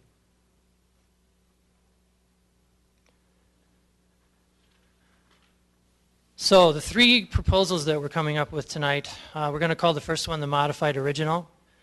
This is just a modification of the proposal that we showed you when we were here in mid-December. The basic features that changed are we've learned now that the street can be narrowed. We're proposing that we narrow it to a 40-foot wide right-of-way with a 24-foot hard surface in it, suggesting that we allow parking on one side, so the street narrower. What we've done also is we've maintained the western border of the right-of-way and moved the street further away from the 4408 property here to give them a little bit more of a buffer from the new road. We're trying to deal with adding some kind of a permeable or pervious center to the cul-de-sac. It's a little bit of Commissioner Schroeder introduced a concept of a living street to us at one of our meetings. We're not getting the kind of feedback that we would like from the fire marshal and the fire chief on that, but we really like the idea of trying to do something with some of the water and the runoff that's in that road. I'm particularly keen on that because I live down the hill where the main water is going to be dumped into a water garden or a holding area. The advantage of this is it doesn't have any 50-foot lots, so we don't have the issues that have been going on in the neighborhood about what do we do with 50-foot lots, how do we build houses on them, and all of the excessive use of or excessively large houses on the smaller lots. It's 88 feet from the nearest house here to the setbacks on these three new houses, so lots of distance. It's got lower housing density than the other three plans. It only requires 3 minor variances for depth. It had a positive staff review and was recommended that the 3 variances be passed at the last meeting. We believe this plan offers the greatest tree savings. It saves the majority of the hillside in here and a lot of the trees along the west. It also actually, with moving the road over, adds a couple more mature oak trees into the tree savings potential along the eastern border up in here. Obviously the less traffic in it, and we believe that this really maintains the peace and serenity that we would like to have as a legacy from my father. One other thing that we also know is that, or we believe, is that with the 75-foot lots, the houses have some flexibility in where they're spotted in the lot. I think the city of Edina does a great job with the 75-foot lots. They have some fairly strict building rules on setbacks and lot coverage. But even with that, with the depth of these lots, we feel that the houses could be slightly moved around and maybe save even some more trees that might be in the building area. So that's the modified original proposal. Sketch Plan A, this proposal takes into account the request that we got from you last time we were here to take a look at adding 50-foot lots or less than 75-foot lots into this area in keeping with the rest of the neighborhood. Well, we've already had the rest of the neighborhood discussion. Yes, it does meet up with the houses that are directly adjacent to it, but if you look at a little further out from that, the rest of the neighborhood is quite a bit up in the air on whether or not there's 50-foot lots or not. What we've done with this is we've taken the street still a 40-foot wide right-of-way with a 24-foot hard surface street in it. We moved it over one lot. We've put a little bit more than a 50-foot lot between the street and the 4408 house. And then we've added 2 more smaller lots in the front and 2 more smaller lots behind those in the cul-de-sac area. Actually 3 more. This one's smaller as well, lot number. Can't see my numbers there.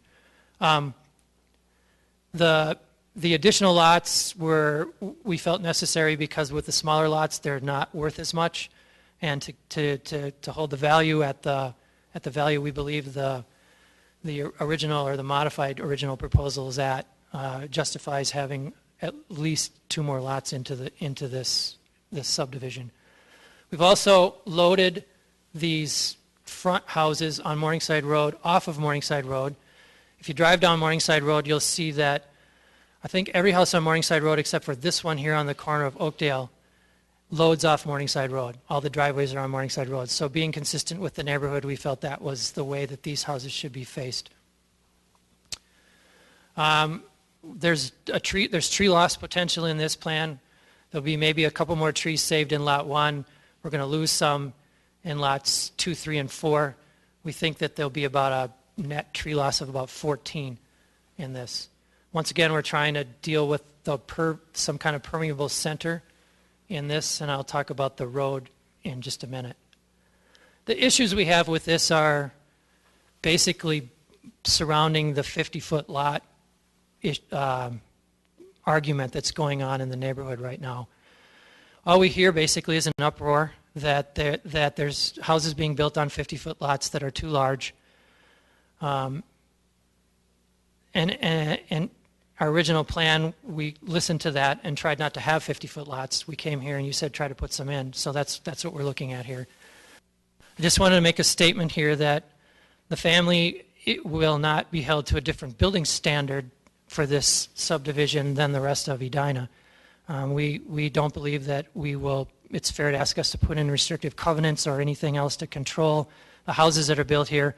We feel that's your job, that you'll have the appropriate building codes and rules and regulations in place, and that I know there was some talk about restrictive covenants or actually changing some rules and regulations on this specific subdivision so that we would control the house size. We don't think that's a good idea. This is a lot higher density. There's 2 more houses in it. Like I said, there's an estimated tree loss of about 14 additional. There's extra park usage fees. We've agreed to pay the 2 that on the original plan. This asks for 2 more. And there's 26 variances that are needed. Just to remind you that there will be variances needed. Now, I'm nervous about that because we're going to set this plan, if this is the plan we decide to do, and you are going to have to grant these variances, probably some of them downstream because they're for house size and setbacks and whatever.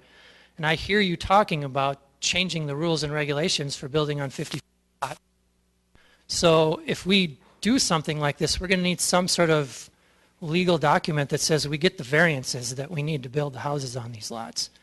Otherwise, it doesn't make much sense for us to sign up to do it if we're not going to be able to build on them 2 years downstream when this project probably happens. So maybe you can have a little discussion with me on that to let me know how that's going to be dealt with. So that's sketch plan A. Oh, by the way, the 50-foot houses, they don't have the same flexibility in where they're spotted on the lots. They pretty much have to be setback to setback, and in order to get the size house that most of the people are building on those size lots right now. Sketch plan B, same basic concept as A. Major differences, we move the road closer to 4408. Still a 40-foot wide road with a 24-foot hard surface. The three houses in the front, less than 75-foot lots, all load off Morningside Road, same as the other one.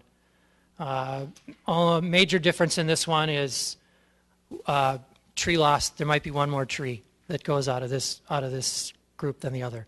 So it's kind of the variation basically is the 3 houses together here on Morningside Road, or the road moved over once and next to 4408.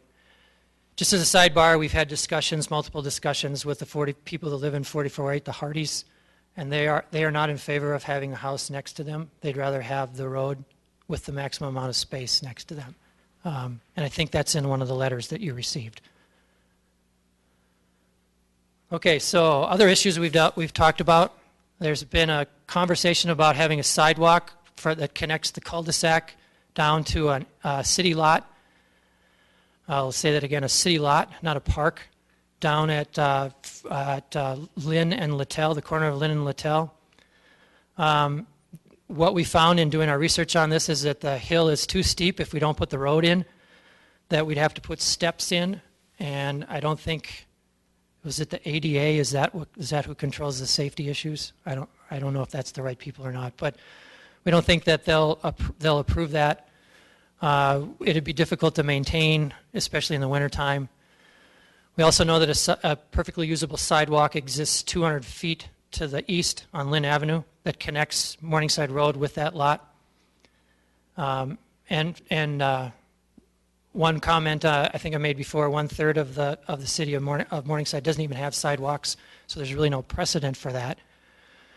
And finally, this is private property. There's no precedent in Morningside for a sidewalk through private property. So we're not in favor of a sidewalk connecting that. The road is up in the air still. We appreciate the concept of a narrower road. We appreciate the idea of the 40-foot wide right-of-way with the 24-foot road. That's similar to many of the other roads in the neighborhood. Oakdale, Littell, Lynn, Crocker, I think are all 40-foot right-of-ways with 24-foot wide roads in them. So it's similar to the rest of the neighborhood. There's been an idea to put in a 18-foot wide road. I don't know if any of you have been over to see this little community in Minneapolis called Red Cedar Lane. I went over and took a look at it. It's pretty dramatic. It's a beautiful little community. It has an 18-foot wide road. We talked about having the possibility of a connected sidewalk or a rollover sidewalk so that the emergency vehicles could run one wheel on the sidewalk if they had to get back into a house back there. So I went to the Edina Fire, and I talked with the chief and the fire marshal about these concepts. They weren't very fired up about the 18-foot wide road. They thought that the rollover curb concept was pretty cool on paper, but didn't work well in the wintertime. And they were nervous about what would happen if we got a big snowfall. He said it's hard to maintain. We really didn't talk about the connected sidewalk, but the general feeling from Edina Fire was they really weren't that fired up about that. We talked about having the permeable center on the cul-de-sac or some kind of water garden or something in the middle of the cul-de-sac. Once again, Edina Fire said that they would really appreciate it if they could drive over it. They want to be able to, when they turn their trucks in that cul-de-sac, to be able to turn around over that. So they wouldn't want anything that was like a tree planted there or something that they couldn't actually drive through it. They were okay with the idea of some kind of permeable pavers or grass pavers. They thought that might be good. They also told us that probably with both the 24-foot wide street and the 18-foot wide street, certainly that the houses would probably be required to be sprinkled. I don't know what the city codes are on that right now, but that does create some issues with the money that we can get out of these lots, because it's expensive to put sprinklers in houses. The other thing is that the 18-foot wide road, there's really no other road like it in Morningside, and if we really are talking about the character of the neighborhood, the 40-foot wide right-of-way, 24-foot wide road is much more in keeping with the character. Bottom line on that is that we've always said we'll build the road the city wants us to build, and that's why the original 50-foot road was shown on there, because that's what you told us, that's what we were told we needed to build. Now that the 40-foot wide right-of-way, 24-foot road is in play, we like that a lot. If the community decides an 18-foot wide road with some kind of rollover sidewalk is what needs to be built there, we'll take a look at that. So those are the three sketches, and I guess at this point I open it up for your comment and hope to get some clarification on where we're going here.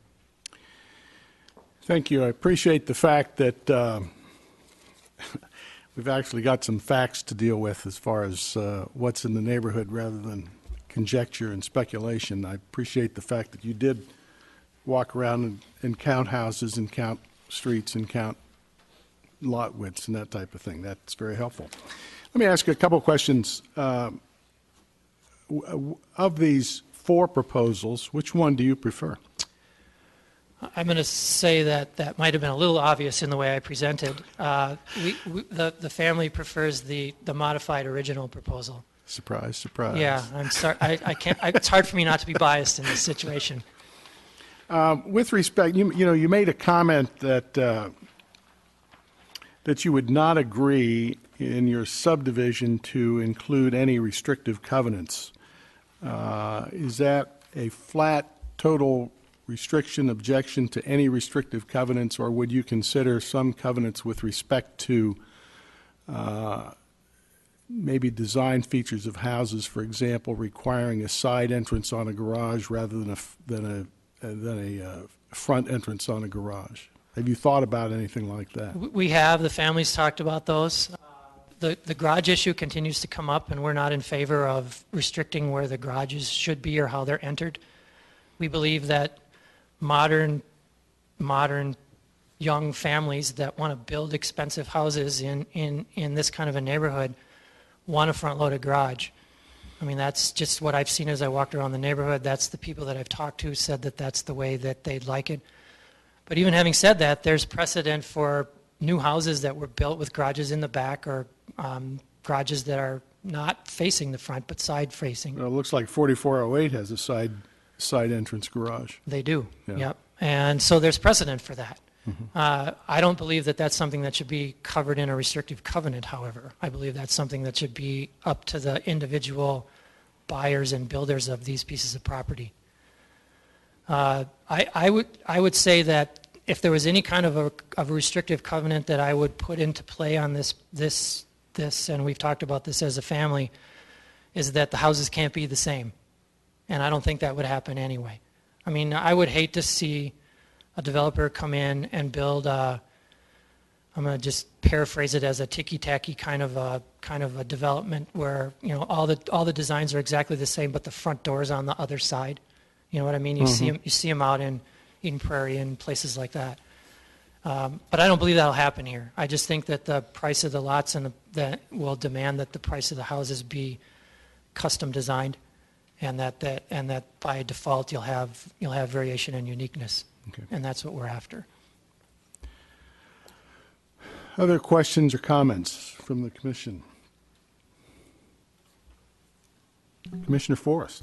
Just to build on that, are you still talking about maintaining a tree conservation easement in the back, like you were last time? Yes, on the modified original, not on the other ones. Mm-hmm. Yeah. And about the garages, I think I've read about some communities where they have front-loading garages, but they don't want them shooting out like an airline hangar in front of the house. That the front of the garage has to be maintained back more in relationship to the front of the house. Would that be objectionable to you as well? Is that a regulation or in some cities they do require that? But what about Edina? In other words, no, it's not Okay, a then it's regulation probably, in Edina. we're going to leave that up to you. I mean, you're in the process now of rewriting some of the building codes, or at least investigating what the building code should be. I understand at least you have a commission that's working on it. So we'll leave that up to the city of Edina to develop those rules and regulations. So you would only agree to what is in the code, then you wouldn't. Well, for variances, I mean, we can impose restrictions as long as they're at least somewhat rationally related to the variance itself. But in general, you just want to stick to what's in the code. I don't understand why it would be our family's responsibility to dictate how these houses are being built. I just don't. I respect that. I'm Yeah. just talking about Yeah. impact on neighbors, because when you have garages out in front, it's just a completely different look that some people see as very negative. So when it's Now jutting remember, out 35% of the garages in I'm Morningside not are in the saying front. not front facing. I'm saying when the garage is a certain distance exceeds the front facade of the house. In other words, it's shooting out from the front of the house. So it becomes the main feature from the street. That's what I was asking about. Okay, So right. I understand. I'm just seeing where the line's drawn. Okay, there's the line. Yeah. Commissioner Staunton? In your presentation, you talked about downstream variances, and I can't remember which of the plans you were talking about. I'm not sure I understand what you mean. Can you give me some examples of what you think would be these downstream variances that you? Yeah, here's what I think that might come into play is that the houses, or the lots that we're putting in play right now are smaller than the 75-foot lots that the city requires as a minimum. Some of them are actually, I think one or two of them are actually 50-foot wide lots. We would need variances on, obviously, the lot width, depth, the things that we would do to lot those out. But there's also variances in house placement in those specific lots as well. You can see on the drawing, some of them were moved a little further forward or back. We would need some kind of assurance that those variances would be available when the houses would be built. So when, on the drawings that you have, are these the footprints of the houses that would be on there? Or No, they're just proposed. Right. Yeah. So that's still all up in the air, but we would need... You need to be sure that you could build on the lot. We need to be sure we could build on it. We need to be sure we could build a reasonable house for the lot at the time they're being there's that built, word too. again. Okay. Yeah, now on the 75-foot lots, there wouldn't be an issue with that. Right. On the 50-foot lots, I hear you guys loud and clear saying you want some changes made. And I'm not sure there shouldn't be changes made as a ringside resident. You know, I'm right there with you on some of that stuff. But that also creates a situation where the lots become less valuable. Yep.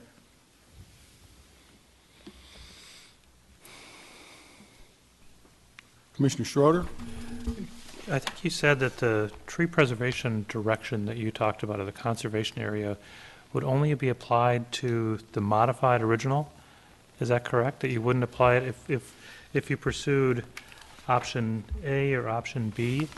Did you mean to say that you would not have the conservation area as a part of, the tree conservation area as a part of those options?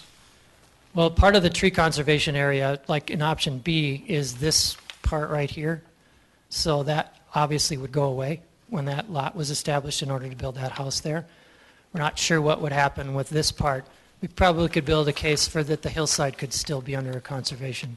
Oh, that was my question, because it Yeah. seemed like that was the bulk of the trees on the site. And I agree, there are some on that west side, but the bulk of the trees seem to be in that area on the slope. Yeah, let me rephrase that, saying that it would change, that we'd still not want, except for the original, the conforming concept where we can't make any guarantee on any trees at all. We want to save as many trees as we can on all of these, so.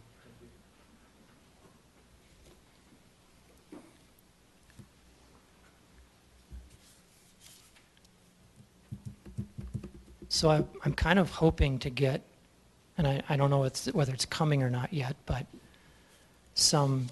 we like this, we hate this, you know, from you guys. Are you going to give that to me? Or, Yeah. Okay. Yes. All right. I hate the one with the street that goes right through. Mr. Thanks. Chair. Commissioner Staunton? I'll start. Okay. And I suspect there'll be many more. You know, I just want to say at the beginning that you're to be commended for, you know, the extraordinary efforts you're undertaking to try and make this work. And, you know, you could have come in and just done the conforming option. And I just think it's worth stopping and saying that. And, you know, I thank you for going through that process and working hard at this. And I'm sure it's not easy, but it's appreciated. Thank you. So I see a few things that I just want to kind of talk about in terms of the moving parts. I like this idea of variable sized lots. If it's not oxymoronic, the character is probably that everything's different. And so I like that, you know, some are 60, some are 55, some are, you know, bigger, smaller, so that it's a collection, which is really, does, I think, reflect a lot of what Morningside is about. I'm not sure how I feel about the options that front on Morningside. So both options A and B have 3 lots that would have houses fronting on Morningside. And you know, I'm interested to hear comments from fellow commissioners. I think it does kind of mirror some things that are on the other side of the street, but I don't know when they're built, if they're really going to fit with the other side of the street, whether that makes sense or not. I was somewhat persuaded by the letter from the Hardys talking about connection with a community that'll be created in there, and I think there's something to be said for turning those to face the new public street that goes down to the cul-de-sac. Although I do find it ironic that the Hardys, after have come full circle to liking the modified, the same one that you like. So somehow through this process, they like the one that you're proposing now. So. The cul-de-sac, there's been some discussion about the cul-de-sac, and I've heard a lot of people who are concerned about the cul-de-sac being not part of the character. You know, we don't have any cul-de-sacs. There are actually, you know, there's some places off of north of 44th Street. Some of those streets just dead end. They're not cul-de-sacs, but you go down to the end of the street and you actually have to get into somebody's driveway to turn around and come back. And I just think when you look at the what you would have to do with the topography, I think, and the trees, I think it's, I think we can do something there and still have the character fit. I like the idea of some kind of drainage, something that can take advantage. You know, as you were saying, you were keen on a way of figuring out an additional drainage component on a cul-de-sac that maybe instead of crowning the street, it's draining to the middle so that it somehow captures that and can do something with that stormwater or that permeable I do like paver. that concept. I do.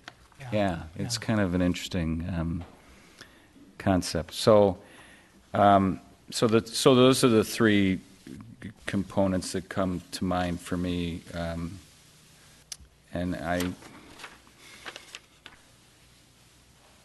sure I may have more to add, but the one last one is that, you know, we did have some comments about density and disruption associated with construction when we first met. And so one of the advantages of your kind of modified option is that it has two fewer parcels than the other two options. And so there is less density and there's, you know, those are less houses, fewer houses to build. So yeah, I can see the advantage of If I might that. make a comment on the construction management side of it, although it's not quite time to do that yet. Sure. The family has been talking about that if we carry this through to the end, not selling one of the lots right away and using that as a staging area inside the cul-de-sac area as to try to relieve some of the pressure on the surrounding neighborhood.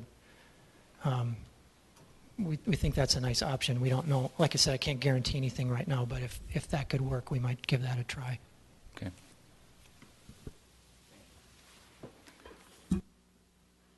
Commissioner Platter? I would also commend you for looking at different options here, and I you know, this is such a, or will be such a huge part of this neighborhood when it comes to pass as to what happens here, and you know, when we asked to look at different options such as 50-foot lots, I think part of it was just what could we maybe do differently here. When no one said we had to do them or that but what are other options versus just kind of lotting off 75-foot cookie cutters in a way which really this neighborhood isn't about for the most part. So having said that, you know, the options with the smaller lots, again, I'm not sure I like 2 extra homes in there, but I will say, you know, the original modified one, I'm wondering if there's any way, and I would disagree with the Commissioner Staunton on this, the 2 in the front on the original plan, could they actually be turned to front Morningside more? Because I really think that's part of the character to the neighborhood, is seeing those versus seeing the side of a house along that street. I walk this area quite a bit, and that's just, to me, the character as you see these. And in that case, and I don't know what that does for variances, but it seems like it would maintain the same number roughly where it's at. The thing, you could side load one of those off from the new street, so you won't, would maybe only have one garage, or driveway actually facing Morningside for the loading piece there. So it essentially taking those two at the front and just rotating them 90 degrees. That's my comment to that plan. And it's just great that, as many trees as we can preserve. And again, that slope back there, I think to put a new street through there is just a bad idea as what we'd have to disturb and what we'd have to tear down to do that. And this plan, or even all the other ones, really preserve that area for the most part along there. So I don't know if you have any comments to what I just said or not. But We actually talked about loading those two lots off Morningside Road. It's doable. Pete Knabley, everybody remember Pete? He's with Terra Engineering. He's my civil engineer. Commissioners, just a couple comments on that. The way I would look at that, it would require additional variances. We only have 120 feet of right-of-way that faces Morningside for those two lots. So if we turn them, and we need 75 for each one, without a variance, one or the other would have to have an additional lot width variance. So we set them up this way because it fits the city code.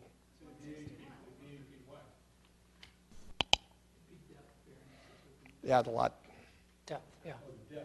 Well, no, we've got 120 on the lot width on lot one, the way it is now in the modified. No, Oh, 161 feet. Oh, then I take that back. Then it would be lot depth, not lot width. Okay. I knew there was a variance, I just couldn't remember, and I can't read my plan. It's 150 feet. What would you need? Oh, I don't have my chart with me. I don't recall what the median was on depth. Our depth? 161 and a half. Yeah, then they would need depth variances. It doesn't seem. And just the other from a, the planning point of view, I realize the lots currently on Morningside are facing Morningside, but typically if you're going to have a less traveled road, like obviously the cul-de-sac would be, to turn the lots and have them onto the higher travel road wouldn't be something that typically we would recommend as the planner. And I think people living there would prefer to live on the quieter street than on the busier street. I understand the houses currently, though, are facing Morningside. Yeah, I think they should be facing Morningside. I have one more comment on that, and that's the comment associated with community. This actually is, Morningside is not just all Morningside. There's micro neighborhoods in every neighborhood, I'm sure. In every part of Edina, there's micro neighborhoods. Ours is down here, and we call it the hood. It's all the people that live kind of in this part of the city. This will become a micro neighborhood here, and a really nice one. If you turn these two houses to face Morningside Road, this one lot that's on the west side is kind of an outcast. They're not really part of this cul-de-sac group anymore. They're, everybody else loads off the cul-de-sac. They don't. So we did think about that when we were talking about whether or not we should turn those around. So.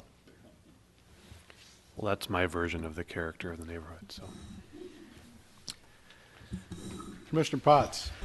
I think it's safe to say Morningside and the neighborhood as well as the street is eclectic enough. You can almost make a case to do either of these. Even if you look at the south side of Morningside, the houses tend to face that road. And on the north side, about half of them do, and the other half here face the north-south streets rather than east-west Morningside. That's really neither here nor there, but I guess what I'd like to say is I would be very sorry to see the through street option. And I certainly appreciate, echoing the other commissioners' comments, the work you've done to try and make this cul-de-sac version in one form or another as good as you can. And I think also happy to hear that you're trying to self-develop this for the intent of maintaining this character that you noted. I think it's uniqueness and serenity of the property. That's great. And I think going forward, I'm not sure what your plans are to take that through individual house construction or not, beyond what the city governs. But I guess just one thing I'd point out in favor of the variety of smaller lots option is, I think you said your mother's house is 7,000 square feet now. So you could, given the revised original option, excuse me, with our current requirements, you could build that house on any of these lots, a house that size. And I don't know where that leaves you in terms of trying to maintain the character, having 8 of those where there's currently 1 in the open space. So those are the exact issues we wrestle with as we try and contemplate any changes that we may want to have to lots under 75 feet. It's a very tricky thing, but I encourage you to stay with it as the developer. I think that's going to be best for the neighborhood, and in addition to remaining there. And I guess one of the best improvements, finally, that I see that is on almost all these cul-de-sac options, this 15-foot barrier does a nice job of dealing with that condition of having the backs of lots on Lynn backing up to this new street. It's a nice way to create a buffer. So, thank you. Mm-hmm.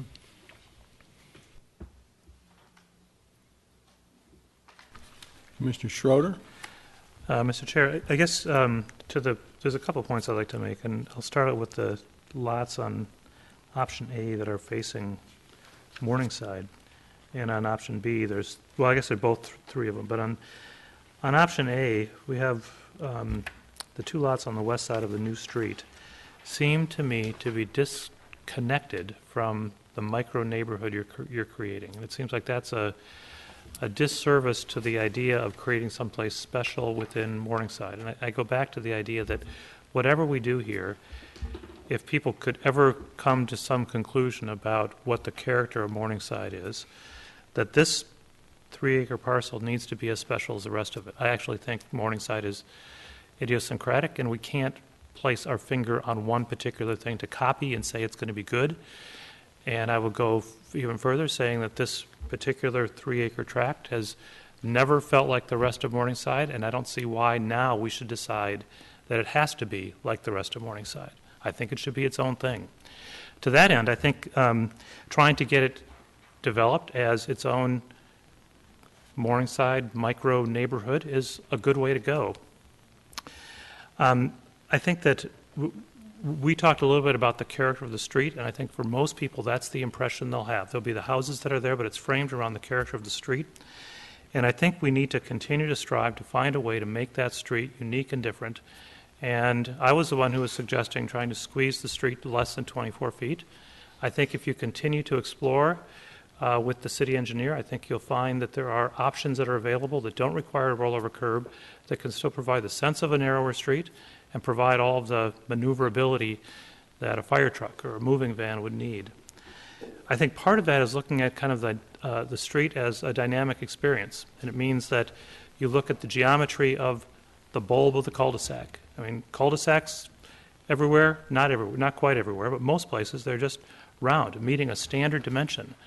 And I think if we play with the experience of how someone enters and moves through that cul-de-sac, recognizing the trucks still have to get in and out, I think we can think about a cul-de-sac maybe in a different way. I think we also think about the street itself as a dynamic experience. And streets that are 200 or 250 feet long and basically straight are not exciting, dramatic streets. And I think even a little bit of a shift in the geometry, trying to be creative in the geometry, can begin to create a different kind of experience for the people who are walking or driving or living on that street. It sets houses up so that everyone has a slightly different perspective from the next one. So I think you get right down to it. I think I'm not so concerned about the size of lots. If it's 75-foot lots you like, if it's a mix of lots, I think you build it around the framework of a great street.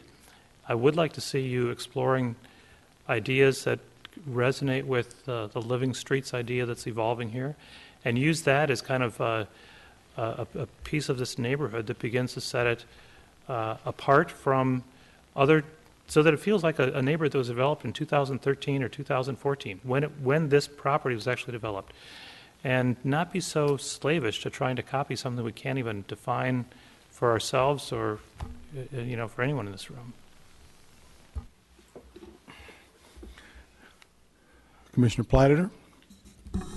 I just want to make a comment, I think, to carry on to Commissioner Potts there, is that the lot sizes in here, even though everyone is concerned about, small lots equals big homes, well, the reality here is these lots, I just did some quick math, and they'll allow, on your smallest lot, on the proposed first one, allow about a 5,000 to 6,000 square foot home, and on the largest lot, about 10,000 square feet.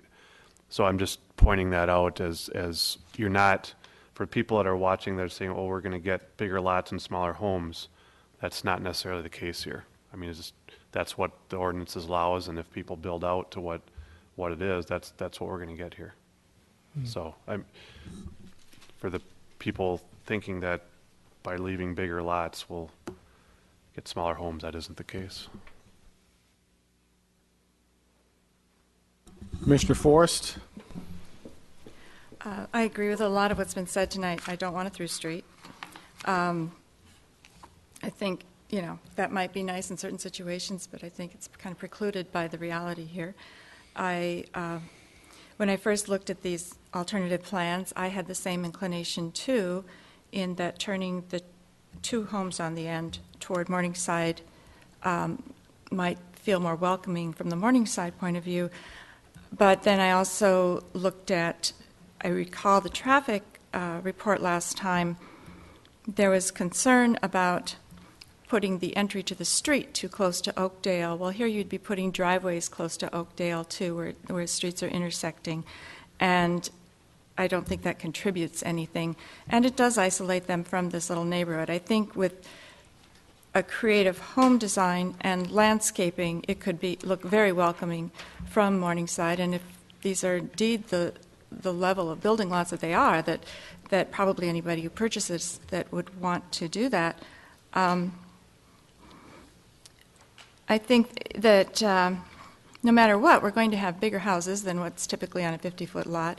I'm really big on neighborhood character, but I don't see an advantage here of putting in 50-foot lots as a defining point of neighborhood character, because it's,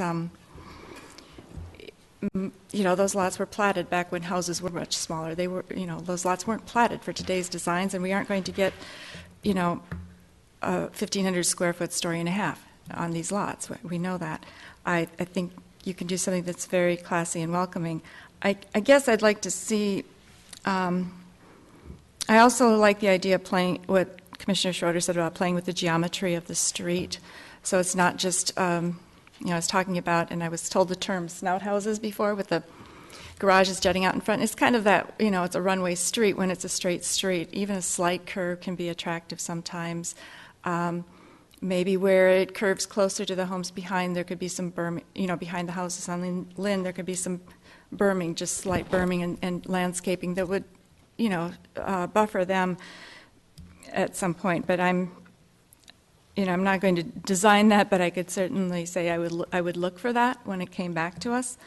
I think basically I want to see you keep your high standards, and if that means that you are choosy in your builders and the designs that are put on this street, if you have that option. I'm not that familiar with the building industry, but it may be something that it could really contribute to the neighborhood as a neighborhood, to whether it's with continuity or quality of design. It might be beneficial in the long run, both for the value of the lots and homes as well as for just the appearance. So I guess I like the modified original. Can you be very specific about how this was modified from the original? Yeah, it's the modified original. Let me get on it here. I'll show you.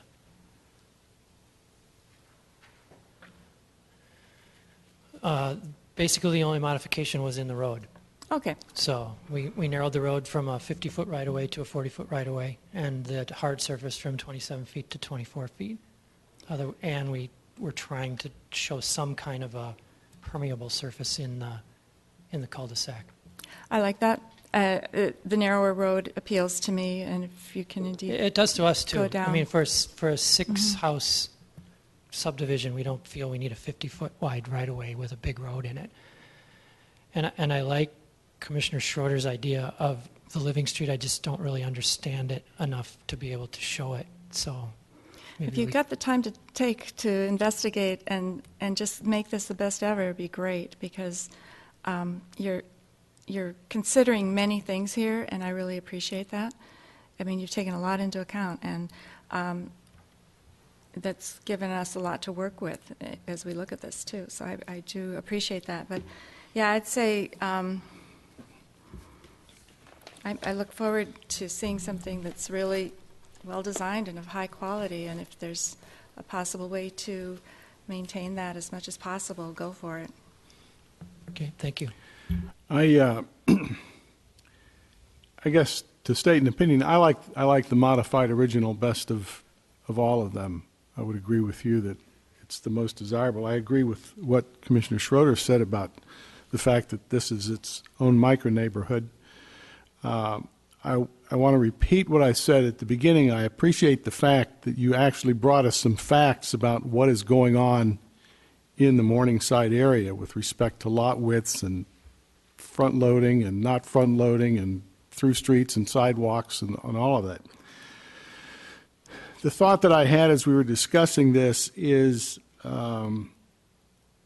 as you drive, if you went over to Linden Hills, and we're going to drive from Linden Hills to Brookview, for example, you come through Minneapolis, and then you come into Edina, and then you go into St. Louis Park. And with respect to what is a neighborhood or what is a character of a neighborhood, that whole area all sort of flows in together. So the character of the neighborhood doesn't stop at the border between Edina and St. Louis Park, or it doesn't stop at the border between Minneapolis and Edina. The whole area is kind of similar. And the point, I guess, to make there is if you look at Ottawa Avenue, that looks like it's a cul-de-sac. So, a cul-de-sac in this whole area is not such an unusual thing. You've got precedence for it. So, I wouldn't require you to build a sidewalk. I think your points are very well taken with respect to a sidewalk all the way through the development. That doesn't make sense to me. I like short answer, short statement. I like this original modified Okay, thank you. proposal. I think it's very attractive and would be an asset to the community. What about the sidewalk on this one side of this street as well? You were talking about last time. It's there. Oh, Yeah, Yeah, it shows. that I right. like. Yeah, Yeah, I you do were talking too. about eliminating no, that I'm as well. talking- Just the one that goes through. The one that goes to- all the way through Yeah, just no, doesn't make sense to me. I understood that's Right. what he was talking That's about. what I thought, but I Yeah. just wanted to make sure. I want to comment on the neighborhood within a neighborhood here, and living in this area, I'm a little hesitant on that because I'm concerned that this becomes its own micro neighborhood, and it doesn't go out to the rest of the neighborhood either, and that there becomes an exclusivity in this area, and it's really they live on the cul-de-sac down there, and they have I'm really concerned about that there becomes that perception of that's a place you shouldn't go, and a place you shouldn't be because it's its own micro neighborhood. So that's my concern about that, by not addressing Morningside Road and keeping its exclusive area. That again, I get back to my original point. I think those should be turned on to Morningside to fit in with the rest of the neighborhood and not maintain an exclusive area. Like, there is a cul-de-sac, but you start to push over in those points. But within, 500 feet, there's only one house that fronts on that side of the road. There's only one house that fronts on Morningside. Look at the other side. Well, I know, but, okay. So what's wrong with 7438 Lynn? It doesn't fit. You can put a gate on here? No, I'm just saying, you can, the issue is, what's the neighborhood? The neighborhood is, it's all different. As an aside, I've lived in a neighborhood with cul-de-sacs a couple times in my life, and no matter what, it's on its own. If it's going to be a cul-de-sac and it's not going to be a through street, it's still going to be, oh, that's the cul-de-sac. They live in the cul-de-sac. And there will be a micro neighborhood there, especially with front-loading garages, because people's kids will be playing in the front driveways, and they'll be hollering across the street to one another. And so that's going to happen anyway. And orienting the houses toward Morningside, even though that was my first inclination, to me, it isolates those homes from the street that, the new street. And in ways, it shuts off the new street visually more from Morningside, to me, so that you end up with more of a barrier so that the people down in the cul-de-sac are further down in the cul-de-sac and less a part of the neighborhood. And that's why I was thinking many times in newer subdivision areas, the corner homes on streets that then go to cul-de-sacs are very pivotal, and their orientation can be done well in a way that it actually opens up, makes the neighborhood look more open to the outside than closed off. And that's what I was talking about earlier. So I don't think you're going to eliminate the fact that, they live in the cul-de-sac no matter what you do, because it's just a geographic thing that happens in, like has been pointed out earlier, you get micro neighborhoods and they're just going to happen. And I don't think necessarily orienting the homes toward, even though I'm not strongly averse to it, and it was my first inclination, I'm concerned about the safety and the isolation of those homes from pretty much any connection, because across the street or isn't probably going to open up that much to them either. Commissioner Fisher? I'll just make a few comments. I'm not going to be here to vote on this in the future, but I think if I were to just pick one of these schemes and say this is the one that I think I like the most, it's probably Scheme A, but I would take the two lots on Morningside and turn them. And, I like the idea of the varying lot sizes, and more importantly, I like the idea, it's not about the number of lots, it's about the street itself. I think that's the key here, and to lose sight of that would be a mistake. I think the fact that when we talk about Red Cedar Lane, a lot of people know what we're talking about says something. I could name, 1,000 other cul-de-sacs in the Twin Cities and no one would have a clue about what I'm talking about. But when you say Red Cedar Lane, a lot of people know. And, there aren't that many people living on that street. So it means there's a place that's been created there. And everything I hear you say, everything I think we want is to have a place created here. And I don't think we should call it a cul-de-sac. I think it's a half street. The issue here is that you have a hillside filled with trees that you don't want a street running through, which is why we're all talking about this. I think we all agree with that. We don't want a street running down that hill. So this is just a half street, and it's a neighborhood that you're creating within a bigger neighborhood. I don't think there's going to be a gated issue or any of that kind of stuff. It's just a half street. But make it a really special street, and you will drive all the value that you want to drive. That's what's going to drive the value of these lots. And my only other comment would be, I don't know the fire chief personally, and I'm sure if I'm in an emergency situation, he'd be like my best friend. But in terms of urban design, not the person I'd go to kind of get that direction. And I say that, a little tongue-in-cheek. I think their points are valid from a firefighting perspective. But if you look at the probability of a large fire truck driving up this street, it's hopefully not very often. And there are many ways to get the truck back out of the street. And I think there's a creative way to handle that concern and still create that special place here. And that would be my only advice, is to pull together city staff and whoever you need to, and Carrie, maybe you could help facilitate that. So yes, the fire chief will have a concern, but get the engineer and others, the planner, all together and say, okay, I get what you want, but here's another way to do that. And I think you can still achieve what you want to achieve and still make that work. You did have a meeting with city engineering and everybody, didn't you? We did, and to advance that a little bit, I think it's like Commissioner Schroeder had mentioned, I think they're willing to consider the 18-foot as long as there's the sidewalk connected to it and the curb doesn't interfere quite as much. But I think there's a willingness to consider that even a little more narrow than 24 feet.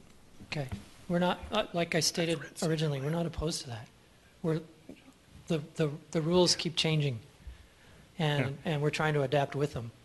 So I'm happy that we're not still stuck with a 50-foot wide right-of-way and a 27-foot street. So What I would encourage you to do is you're bringing this, you're going to share these ideas with the city council and get their thoughts. yes, Talk to them about living streets, because I hear them be very interested in that, and I think that's something that should be talked about at a policy level. It's like, how can this feed into that kind of concept?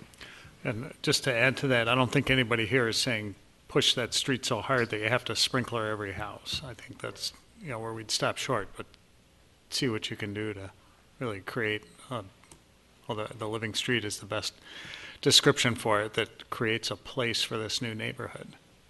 okay. Other comments?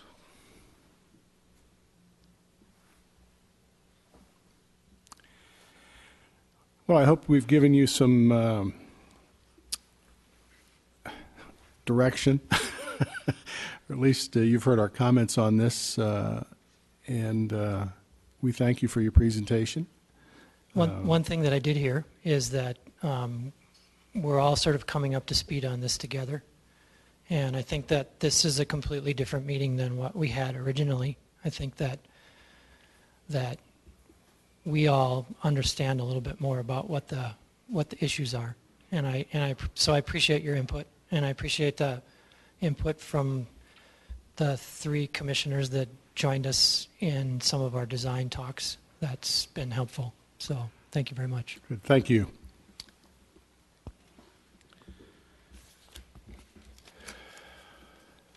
Where's my agenda? Thank you. Okay, the next item on the agenda is correspondence and petitions. You received council connection. Attendance sheet. Attendance must start this meeting or next meeting? It started the last meeting. Okay. Is there anything miscellaneous? No, I just want to remind the commission that your next meeting, February 5th, is your annual meeting.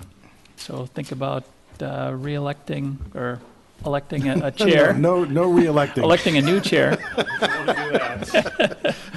And vice chair.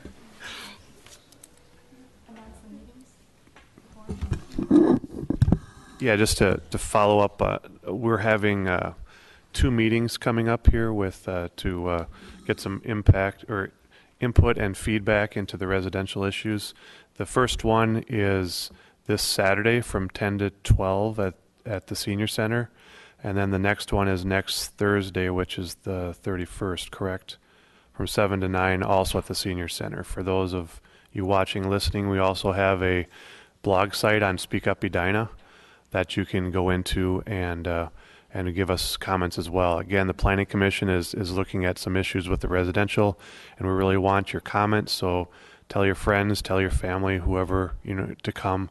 If you can't attend, again, get to the blog, and you can give feedback there as well. Question about that, and I had a question from somebody about what is your agenda or what is your program going to be at these informational meetings? How are those going to look? So right now we're looking at is the first, they're 2 hours long, so about the first 10 to 15, 20 minutes will be kind of bringing folks up to speed where we're at, what we're looking at, what our proposed schedule is, and just that the comments would come back to the Planning Commission and then finally to the City Council then in early March. That would be our goal for recommendations out of this. Also at the meeting, our intent is to go through an exercise on brainstorming as far as, hearing from people what their issues are, breaking into some small groups, trying to understand, are there issues in common, and then also have folks propose solutions as to what they would want to see and give us ideas of how you would codify maybe some of the things that were the issues we're running into right now. So it's not meant to be a come up and you just speak for 3 minutes. It's meant to be more of an interactive item to get people's input and hopefully get some great feedback from them. Great, thank you. Other questions about those meetings or this process? See you all there. Good. Thank you very much for that report, and again for the work that you are doing on that. Chair and commission member comments. The chair has no comments. Any other commission members have something they wish to say? Commissioner Staunton? Planner Teague reminded us that the next meeting is the annual meeting, and so I'm wondering if that means that Mr. Fisher will be with us at the next meeting or not, or whether he's permitted. He may not be with us no matter what. We hope he is. We had some discussion about that. There's been no replacement named, and so I don't see why he would not continue until that replacement. Well, he may have planned on. He may have made other plans, knowing that his term was coming to an end. So I just wanted to say, in case he isn't here, I wanted to say that that I will miss him. He has been, for those who hopefully have stayed around long enough for the end of this meeting. This is a person who has contributed an enormous amount to the city of Edina. Just to name a few things, he was on the Housing Task Force.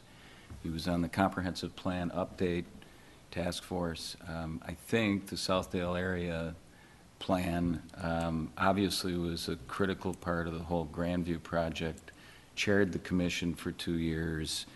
Has gone through all of the things that in my 7 years on the commission, various highlights that some of us remember, controversial and sometimes emotional meetings that he always navigated with grace and with intelligence and with creativity. And I have learned an enormous amount being a fellow commissioner with him over the past 7 years, and I will miss having him on. I'm looking forward always to new blood, but these are the moments when I am sad that we have term limits, because I will miss having you, Mike, with us, and hopefully you'll come back and give us some of your wisdom as we continue to struggle on without you. Thank you. That was very nice. After tonight, I'll just be known as the commissioner who gave away variances like cheap candy. But, I'm hoping to have a bigger legacy than that. It actually, if I could just take a minute, it's been really fun, and it's crazy how fast 9 years can go. I remember we moved here more than a dozen years ago from Boston, came to Edina, and I'm kind of a city junkie, so maybe it's a little unusual, but when I came to the city, I decided to go visit the city manager, as weird as that is, but introduced myself to Gordon, and the one thing I think about is the first time I met with him, I said, so what's going on over in that area by the Public Works building? Because, man, I mean, literally, this is the very first time I ever met with him. I'm like, 9 years later. I mean, you got this bus garage thing and that old Public Works, and you got that Warner property, and man, you got a railroad, a highway, and the best views in town. What is going on over there? So now, 12 years later, I look back and say, I feel really good about where we are and where we've come as a planning commission. It's just dramatic how much change can happen in that many years. From the way we, if you think about the staff, the leadership for the staff level, the sophistication and what we do at a staff level, it's unbelievable, the change, and the technology and the transparency and how we work with the public. You can't imagine the difference from when I started till right now. It's crazy. And a lot of you probably can't appreciate it because you weren't sitting here. I was thinking about when I walked in, I first sat over where Arlene's sitting, so maybe it just proves that as you age, you go from left to right. I don't know. But anyway, it's been great. It's been a lot of fun, and and it's been an honor to work with all of you. I wish all of you could see the perspective that I see when I'm out in front of planning commissions all over the Midwest. This is an extraordinary planning commission, and it has been from the day I started here. The people that we get on this planning commission, it's not like this in a lot of places, in almost any place. And so I think sometimes we look at it, and I felt the same way when John Lonsberry left, when Steve Brown left, and a lot of people have left this commission because of term limits. You kind of feel like, doggone it, why are we losing people because of term limits? But I can assure you, when I started here, I took the place of someone that had been on for 34 years. And there were more than one that were on there that long. And I look across here and think of a lot of us wouldn't be here if we didn't have term limits. And so this ability to bring in these fresh perspectives, I think, is so great. And I'm having been on the interview committee in the past, I'm confident there will be a fantastic person sitting here, and everything will just go like, the way it's supposed to. So I think it's the right thing to do, and I'm excited to see what y'all do in the future. So I'm just going to leave you one. My favorite quote is from Helen Keller, and I'll kill the quote, but it's kind of goes like this: that the only thing worse than being blind is having sight but no vision. And I love that quote in terms of what we all do, because we are the vision keepers for this city. And so I wish you the best of luck keeping that vision. Thanks.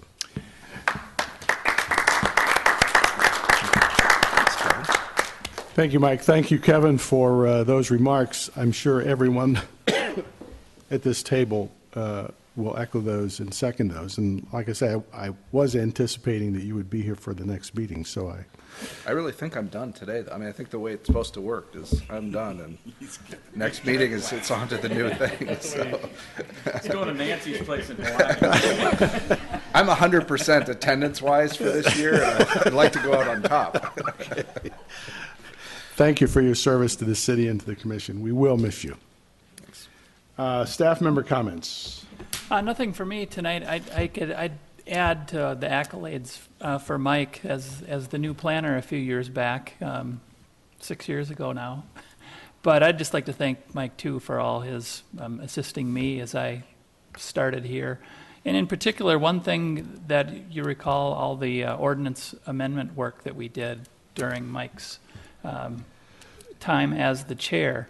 And in particular, the PUD ordinance. That was a difficult ordinance bringing forward, and getting that passed as easily as we did, I think that's a credit to Mike. So I'd like to thank him for all of that assistance that he gave and all those difficult ordinance amendments that we did. So thank you. In deference to Commissioners Potts and Platter, perhaps Commissioner Fisher would like to make a motion to adjourn. From the right? From the right. I'll move adjournment. Is there a second?